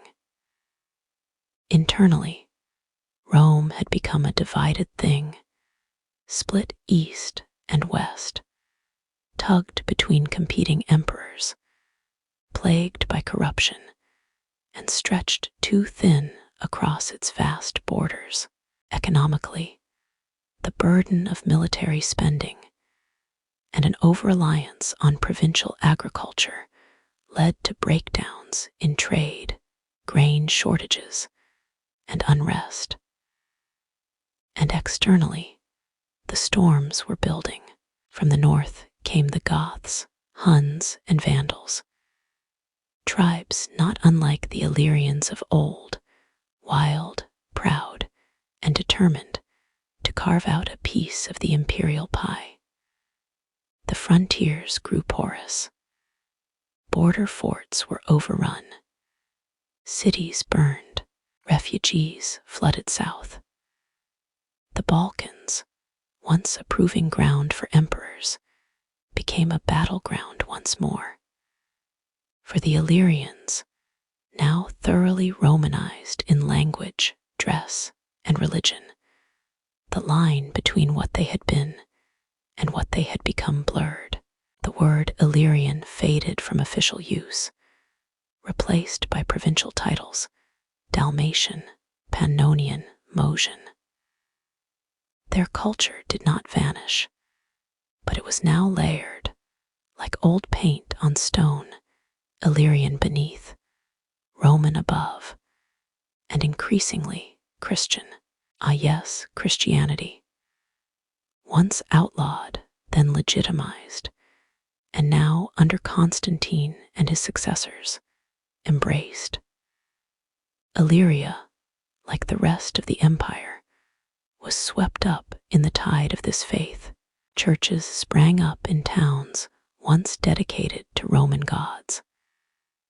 Bishops replaced governors as local leaders. Pagan temples fell silent, their statues shattered or reinterpreted. In cities like Salona and Scupi, Christian basilicas rose from the foundations of Roman civic buildings. But belief, like borders, was not so easily managed. Even as Christianity unified the people spiritually, it fractured them theologically. Debates over doctrine, over the nature of Christ, over sin, over scripture, erupted into schisms and even violence, and for many Illyrians, raised in the rough pragmatism of frontier life, these abstract quarrels must have seemed distant, even foolish. Still, they endured. Illyrian soldiers continued to fight in Rome's armies. Illyrian monks retreated into the hills to copy sacred texts and meditate. Illyrian merchants tried to carry on business as towns emptied and roads became unsafe. And yet, They could feel it. The empire was weakening, and soon it would shatter. In 476 CE, the Western Roman Empire formally fell, its last emperor deposed by the Germanic warlord Odoacer. Rome, the eternal city, had lost its crown, but in truth, the Balkans had felt this decline long before the news reached their shores. Illyria, or what was once called Illyria, had become a crossroads of collapse. The Visigoths swept through. The Huns thundered in from the steppes. Entire cities were depopulated. Coastal ports were abandoned. Roman villas fell into ruin, their mosaics cracking beneath weeds. The language of Cicero still echoed in church sermons, but it no longer governed the lives of farmers in the hills or fishermen on the coast. And in this quiet collapse, something else happened. The names began to disappear. The Illyrian tribes, once fierce, once feared, faded into memory. The Liburnians, the Dardani, the Taulanti, the Ardii, once carved into Roman records, now vanished from maps. Their descendants remained, of course, but their tribal identities dissolved, blended into the tides of migrating peoples and evolving languages. Some may have become part of the early Slavic migrations that would come in the 6th and 7th centuries. Others were absorbed into the Byzantine structure that replaced Rome in the east. And still others simply vanished, nameless among the ruins. Yet, not all was lost. In the 7th century, when a Byzantine historian referred to the Illyrians, he did so as one might speak of a vanished age, and yet the memory persisted. The very idea of Illyria would return centuries later as a romantic notion, a whisper of a shared past in a region fractured by kingdoms, religions, and war. The stones, after all, still spoke. In Split, Diocletian's palace, once a retirement home for an emperor, was repurposed by locals as a living city. Today, it still stands, its Roman columns supporting medieval homes and Baroque windows in hilltop forts and coastal cliffs. Illyrian foundations remain beneath Byzantine churches and Ottoman towers. In language, in place names, in folklore, echoes of Illyria remain. But perhaps the truest legacy is something more intangible. A resilience. The people of the Balkans, whatever names they've taken across the centuries, have weathered empire after empire. They have survived conquest, conversion, collapse. They have fought on every side of history. And yet, they remain rooted in the same soil as those first Illyrian tribes, staring out at the same restless sea. What does it mean to be forgotten? Perhaps only this, to no longer be spoken of, but tonight we have spoken of them. The Illyrians, raiders, rebels, rulers, live once more in our minds. And in our next and final chapters, we'll trace what remains of their ancient voice. Through language, ruins, and legend, we'll search for the final pieces of the Illyrian soul, still flickering beneath centuries of dust. Because some stories, though buried, are never truly gone. Language is a curious thing. It's more than words. It's a vessel for thought, memory, and the rhythm of a people's soul. And like the Illyrians themselves, their language walked beside history for centuries, then quietly slipped away. But not without leaving traces. Let us return to the hills of the Western Balkans, to the lands that once rang with Illyrian songs and battle cries, with stories told by firelight and oaths spoken beneath sacred trees. In those early centuries, before Roman conquest and imperial assimilation, the Illyrians spoke languages of their own, not Greek, not Latin, but something older, something now lost. No full Illyrian text has survived, not a single book, no scroll, no long inscription carved in stone. Only fragments remain: personal names, place names, and a few scattered words preserved by Greek and Roman authors. From these, scholars have tried, like archaeologists brushing at mosaic tiles, to rebuild something of the old tongue. We know it was Indo-European, related distantly to Latin, Greek, and the later Slavic languages, but it was also its own branch, with its own rules, rhythms, and cadences. The Illyrians may have had multiple dialects, as varied as the tribes themselves. Place names offer some of the strongest clues. Names like Nerona, Skadra, Dardania, Rhizon, Nasus, many of which still echo in modern geography. These names often carried meanings tied to rivers, mountains, or deities.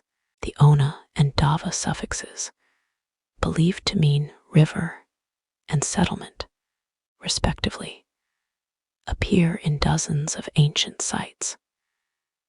Even modern cities like Durs, once Dyrrhachium, Kodair, Nish, and Saranda, stand upon Illyrian linguistic bones. You walk their streets today and unknowingly speak the syllables of people who lived 2,500 years ago. And then there are the personal names. Names like Teuta, the queen Gentius, the last king, Pluratus, Monounios, Balios. These names appear on coins, in Roman histories, and scratched into ancient stones. Some scholars have noted parallels between Illyrian names and certain Albanian ones, suggesting a possible link between ancient and modern tongues.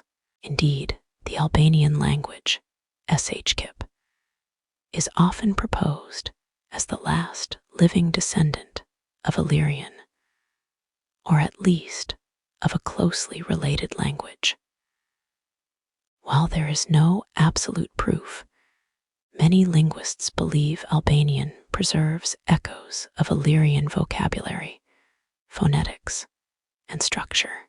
It is as though, through countless invasions, migrations, and changes of rule, the language survived, not in full, but in spirit.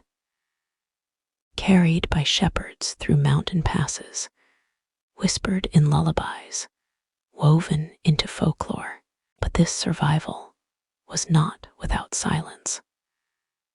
From the 1st to 6th centuries CE, as Latin became the language of administration and Christianity, Illyrian tongues faded. Children learned Latin in church and Greek in schools. Official documents were no longer written in native dialects. Over generations, the old language eroded like stone in the rain. By the time Slavic tribes began arriving in the 6th and 7th centuries, the Illyrian tongue had all but vanished from living speech, yet strangely, beautifully, it remained in echo, in folk customs, in local myths, in the stories of dragons, water spirits, and mountain giants. Some of these stories would be folded into Slavic, Albanian, or even Vlach traditions, but they originated in something older, in legend. In the mountains of Montenegro and Albania, old stories tell of warrior queens, storm gods, and ancient oaths sworn on sacred stones. Some scholars trace these back to Illyrian belief systems, possibly centered on nature, ancestor worship, and local deities tied to rivers, forests, and storms. Coins minted by Illyrian kings show symbols: a snake, perhaps sacred, a helmet, aggressive yet elegant, a ship, proud and swift. These are not random. They are the visual language of a people who saw themselves as both rooted and free. Even today, those symbols reappear in Albanian and Balkan folk embroidery, in carved motifs on traditional homes, in national iconography. The body may have passed, but the shadow remains. And perhaps most curiously, in dreams. For centuries after the Roman Empire fell, Illyria became a kind of mythic land in the European imagination. The ancient Greeks had once seen Illyrians as wild and untamed. The Romans called them fierce and noble, but by the medieval period, Illyria was no longer just a memory. It became an idea, a romantic, ancient homeland. Renaissance writers spoke of Illyrians as poetic ancestors. The Habsburgs in later centuries would invoke the name to forge unity among their South Slavic subjects. Even Shakespeare, in Twelfth Night, placed his tale in a dreamy, fictional Illyria, a place of mystery, disguise, and transformation. That, too, is a kind of legacy. The real Illyrians may have vanished from the chronicles, but they remained in the collective unconscious, a name that still carried power, even if few remembered why. Tonight, as you lie in the quiet dark, consider this: every word you speak is a link in a chain. Every language is a map of human migration, memory, and meaning. The Illyrians may have left no epic poems or libraries, but their voice echoes still in the rhythm of Balkan speech, in the roots of names, in the myths passed down from grandmother to child, and in the stones. Always the stones. But our journey is not yet over. In our next chapter, we will descend into the spiritual world of the Illyrians, their gods, their rituals, and the mysteries of death and the afterlife as they saw it. Because to know a people fully, we must understand what they feared and what they hoped for beyond the veil. Stay with me. We're drawing closer to the heart of Illyria. Before Rome, before Christianity, before the empire cast its long, imperial shadow across the Western Balkans, the Illyrians lived by their own truths, truths passed not in scripture, but in story, in gesture, in the firelight glow of myth. Their gods had no need for marble temples or golden altars. The mountains were their cathedrals, the rivers their holy texts, and the sky, that endless dome above the jagged ridges of Illyria, that was the ceiling of a divine world, vast, unknowable, but ever present. We do not know the names of all the Illyrian deities.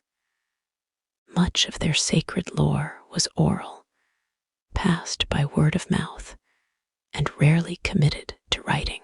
But thanks to Greek and Roman observers, to coinage, to funerary art, and above all, to the stubborn endurance of folk tradition, we can glimpse something of what they believed. It was a polytheistic belief system, a world filled with many spirits, many forces, many gods. Some were kind, others were not. Most were ambiguous, like the weather, unpredictable, but essential. One of the most prominent gods, especially among the southern Illyrian tribes, like the Teuta and Ardii, was believed to be a sky god, a father of sorts. He may have had no specific name, but he appears in myths as a wielder of thunder, lightning, and storm. He is the voice in the clouds, the flash on the horizon, the unseen power atop the mountains. He has often been compared to Zeus or Jupiter, and the Romans, in their typical fashion, would later equate him with their own gods. But to the Illyrians, he was more than just the top of a hierarchy. He was the breath of the world itself. And yet, for every sky god, there was a balance, a goddess of the earth. Some scholars believe the Illyrians worshipped a mother goddess figure, associated with fertility, agriculture, and life cycles. She may have been represented by sacred trees, stones, or even wells. Where she walked, flowers bloomed. Where she slept, the harvest rose. Coins from the Illyrian city of Dyrrhachium sometimes depict a female figure holding cornucopiae, symbols of plenty. This may well have been her, a protector of the land, of mothers, of the continuity of generations. The duality of sky and earth, father and mother, storm and soil, seems to be at the heart of the Illyrian spiritual world. But beyond these, there were lesser spirits, or perhaps not lesser, but more local, more personal. Spirits of rivers, spirits of trees, spirits of mountain passes, of springs, of caves. These were places of power, liminal spaces, thresholds between the human and the divine. And where there is a threshold, there is always a guardian. In many Illyrian regions, snakes were considered sacred animals, not feared but venerated. Some were kept in temple enclosures. Others were carved into household altars. The snake was a symbol of life force, of regeneration, and also of the dead. Yes, the dead. To the Illyrians, death was not the end, but a passage, a turning of the circle. The deceased were often buried with grave goods, weapons, jewelry, pottery, tools for the journey beyond. In some cases, elaborate tumulus mounds were raised over the graves of chiefs or warriors, sometimes ringed with stones, like silent sentinels watching the horizon. These burial sites, found across Albania, Kosovo, Bosnia, and Montenegro, tell us a great deal. In death, the Illyrians sought protection. Some tombs include amulets, coins, or even sacrificed animals, offerings perhaps, to ease the soul's passage into the afterlife. And what lay beyond? We don't know exactly. There is no clear Illyrian equivalent of the Greek Hades or the Norse Valhalla, but hints suggest they may have believed in a shadow world, a place of ancestors, reachable through dreams or ritual. It was not necessarily a place of torment or reward, but of continuity, where the past watched over the living. Their priests, if they had such, left no written records, but rituals were almost certainly performed at natural altars, rocky outcrops, groves, or springs. Offerings of milk, honey, or wine were likely common. Fire may have been central, both for purification and for communication with the divine, and music, always music. Even Roman historians mention the Illyrian love for song. We can imagine their rites, rhythmic drums, bone flutes, the steady chant rising into the night. Perhaps they sang to call the rain, or to send off the dead, or simply to feel the gods among them. It was a spiritual world, not of doctrine, but of connection, to nature, to ancestry, to the rhythm of the world. And as the Roman world swallowed Illyria, many of these practices were absorbed, repainted, renamed. Roman gods took the places of Illyrian ones. Local shrines were rededicated. The snake became a symbol of healing under Aesculapius. The sky god became Jupiter. The sacred spring became a Roman bath, but belief lingers. In the mountains of northern Albania and southern Montenegro, you'll still find stones marked with crosses and circles, older than memory. In remote villages, legends are told of forest spirits, night visitors, and sacred animals who protect the home.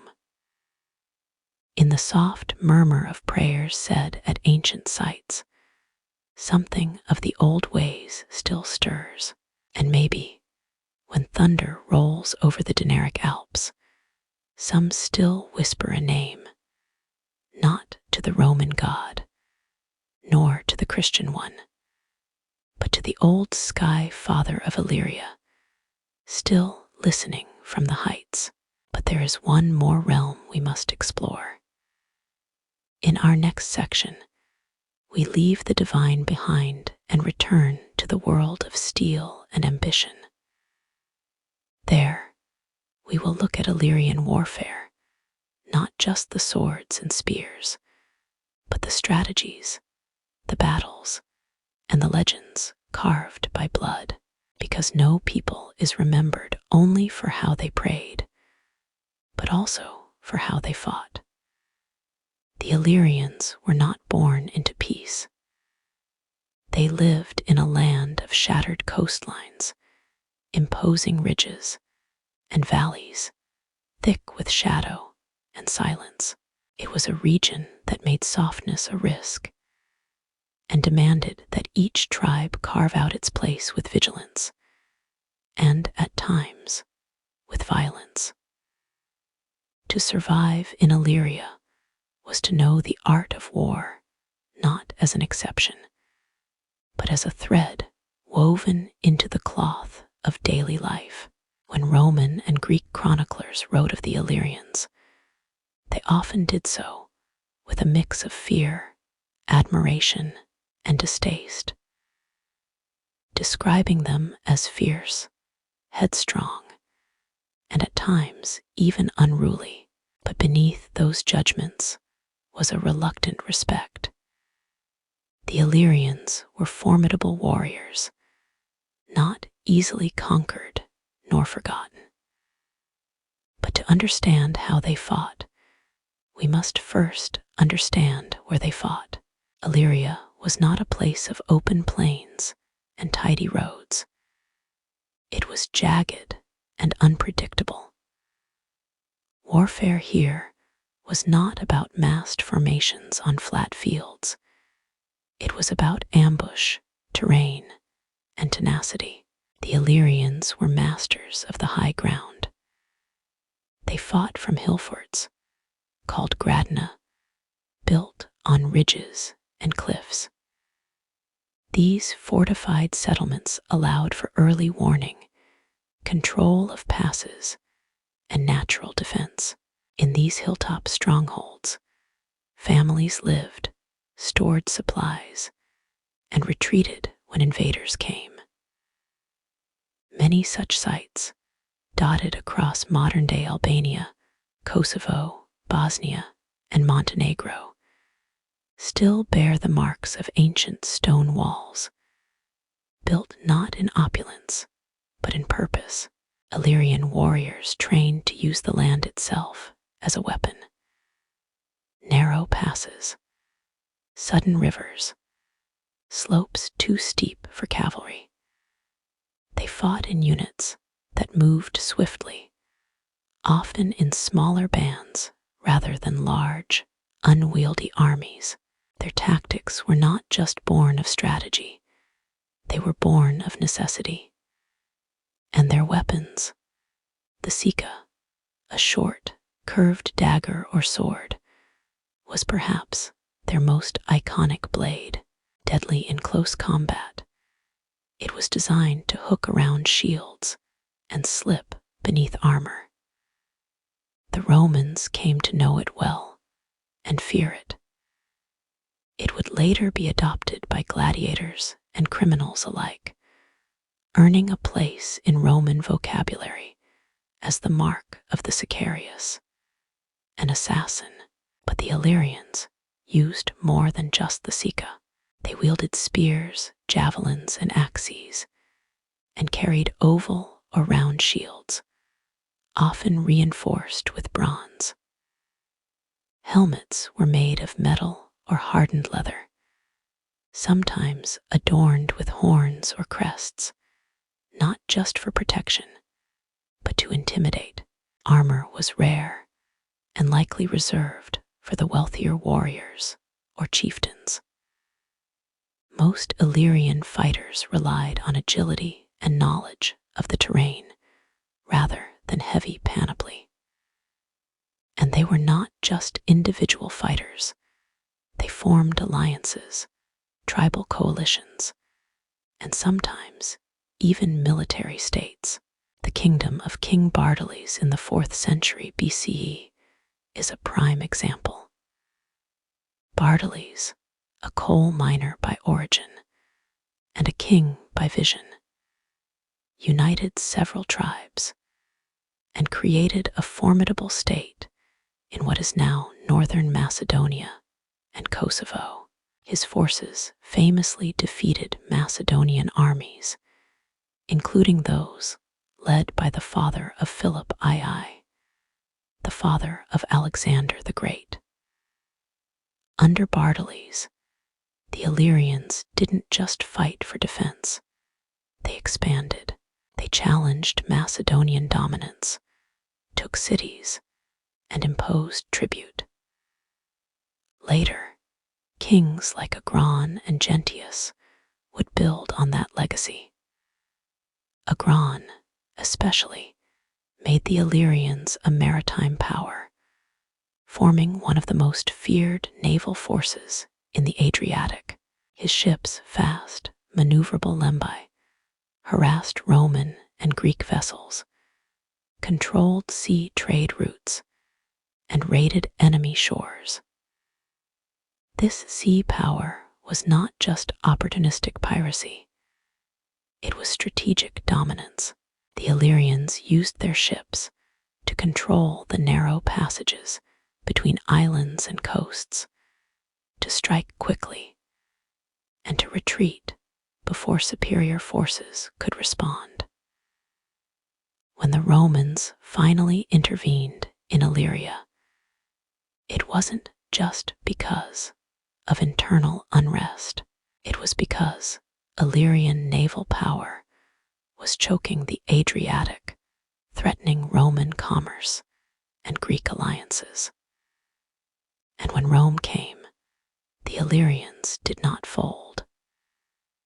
In the First Illyrian War, 229–228 BCE, Queen Teuta resisted Roman incursions with ferocity, even after the assassination of a Roman envoy. Though eventually defeated, her name and her boldness became legend.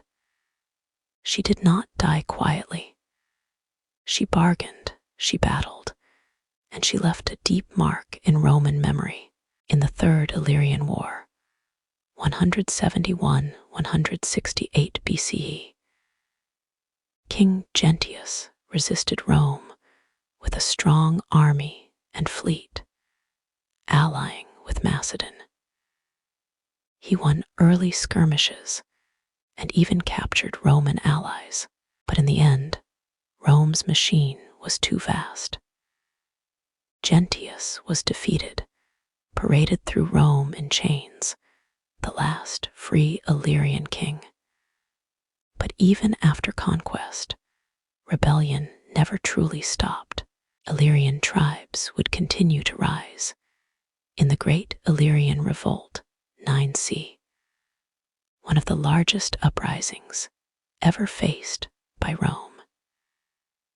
It required 15 Roman legions to put down, with Emperor Augustus himself calling it one of the most difficult wars Rome ever fought. This was no minor disturbance. It was a 3-year struggle across forests and hills, where Illyrian warriors, though poorly armed, fought with unmatched determination. Even Tacitus, the Roman historian, wrote of it in odd tones. The Romans eventually won, as they always did, but they did not forget. Nor did they entirely erase what had come before. Illyrian soldiers were later recruited into Roman legions. Their reputation for courage and endurance made them prized auxiliaries. Some rose high in the ranks. In time, several Roman emperors would even hail from Illyrian backgrounds. But that is a tale for our final chapter. Tonight, remember this: the Illyrians did not disappear because they were weak. They vanished only when their enemies became overwhelming. But their spirit, resilient, defiant, proud, carried on. It lives in the wind across the Balkan peaks, in the rhythm of hooves over stone, and in the stories of those who stood when it was easier to kneel. Our story is nearly at its end, but we have one more hill to climb. In our final chapter, we will explore the twilight of the Illyrians, their assimilation into Rome, their transformation into imperial citizens, and their final legacy, including the emperors who would one day rise from Illyrian soil to rule the very empire that once sought to erase them. Come with me one last time into the fading light of Illyria. By the 1st century of our era, the name Illyrian had begun to vanish from the tongues of emperors and scribes. Rome had swallowed their land province by province, tribe by tribe, until all that remained was a memory folded into maps and military reports. But history has its own strange mathematics. Conquest is not always erasure. Sometimes it is transformation. The Illyrians, despite defeat, were not obliterated. Many of their tribes were assimilated, their warriors absorbed into the Roman military. Their children learned Latin. Their villages became Romanized towns. Their gods were renamed, their customs adapted, their names recorded, often misspelled, in stone. The province of Illyricum, stretching from the Adriatic coast to the Danube River, became one of the most strategically important regions in the empire. It was a gateway between east and west, a source of timber, minerals, and more than anything else, men, tough men, men raised in mountains, men who did not wither in hardship. And so, in the centuries that followed the Illyrian wars, the Roman Empire would turn to Illyria not as a conquered land, but as a cradle of power. By the 3rd century CE, the tides of history began to shift again. Rome was bleeding, beset by civil wars, Germanic invasions, economic crises, and internal decay. The empire struggled to hold itself together, and from the rough provinces of Illyricum, a new class of leaders emerged, soldier emperors. Hardened not in senates or salons, but on the front lines of the empire's borders. Among them, Claudius II Gothicus, born in the shadows of the Illyrian hills, who defeated the mighty Goths in battle and held the empire together, even briefly, at a time when it was threatening to fracture entirely. Aurelian, also of Illyrian origin, who reconquered the breakaway Pomeranian Empire and reunited the Roman world. A ruthless general, but a visionary ruler. And then, greatest of all, Diocletian, born in Dalmatia, likely of humble birth. Diocletian rose through the ranks of the Roman army. He became emperor in 284 CE and enacted sweeping reforms that would forever reshape the empire. It was Diocletian who divided the empire into east and west, recognizing that one man could no longer govern such vast lands. He established the Tetrarchy, a system of 4 emperors sharing power. It was Diocletian who stabilized the currency, reformed taxation, and built massive infrastructure. He also built, on the Dalmatian coast, a massive retirement palace, a fortress by the sea, which still stands today in the heart of Split, Croatia. Walk through its gates, and you walk on Illyrian soil. But Diocletian was not the only Illyrian to wear the purple. There were Maximian, Constantius Chlorus, Galerius, and others, a whole generation of emperors, often referred to collectively as the Illyrian emperors. They were Rome's last great warriors, stabilizers, reformers, unifiers. And here lies the great irony. A people once called barbarians by the Greeks, once conquered by Roman legions, would rise to rule the very empire that had once sought to destroy them. The Illyrian emperors saved Rome for a time. Their legacy was not just one of battlefield valor, but of administrative genius, military reform, and a renewed focus on strength over decadence, and their presence left lasting marks. In the Eastern Roman Empire, or Byzantium, Illyrian blood continued to flow in the veins of generals, governors, and noble houses. The names may have changed, but the geography, the memory, remained. Even into the Middle Ages, echoes of Illyrian identity persisted in folklore, in language, in regional pride. Later, Renaissance scholars, seeking the roots of their nations, would look to the Illyrians as ancestors, sometimes accurately, often romantically.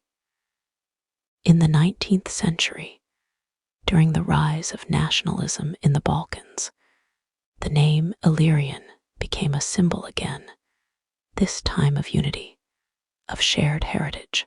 Poets and politicians evoked the Illyrians as the first great people of the region, noble, fierce, and independent.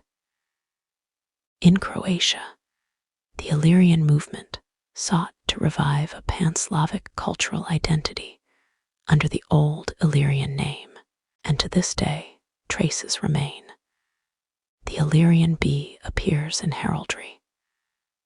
The name Illyria lives on in literature. Shakespeare used it in Twelfth Night as a dreamy, distant land. The ruins of Illyrian fortresses still crown the hilltops of Albania, Montenegro, and Bosnia. The rhythm of Illyrian words survives in place names, in dialects, even in the cadences of Balkan music. Yet what matters more than stone or sound is this: the Illyrians remind us that history is not always written by the victors. Sometimes it is written by the survivors, by those who endure, by those whose story outlasts the names used to label them.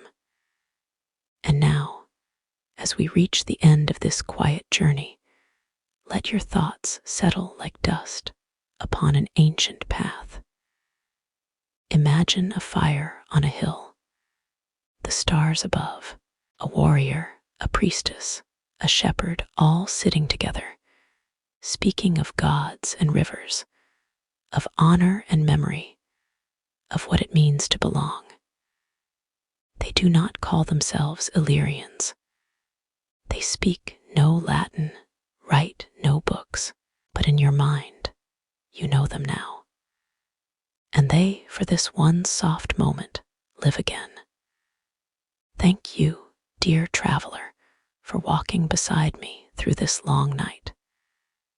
If your eyes are growing heavy and sleep begins to draw you into its embrace, may you carry the memory of these mountain-born people with you into your dreams. And if you're still awake, I'd love to know, from where in the world are you watching this story unfold? Is the sun just rising where you are, or have the stars already taken their places? Leave a comment and share a piece of your time with mine. And if this story brought you peace, perhaps consider subscribing so we can explore more lost worlds together. I am Sherry, and this was the story of the Illyrians. Good night.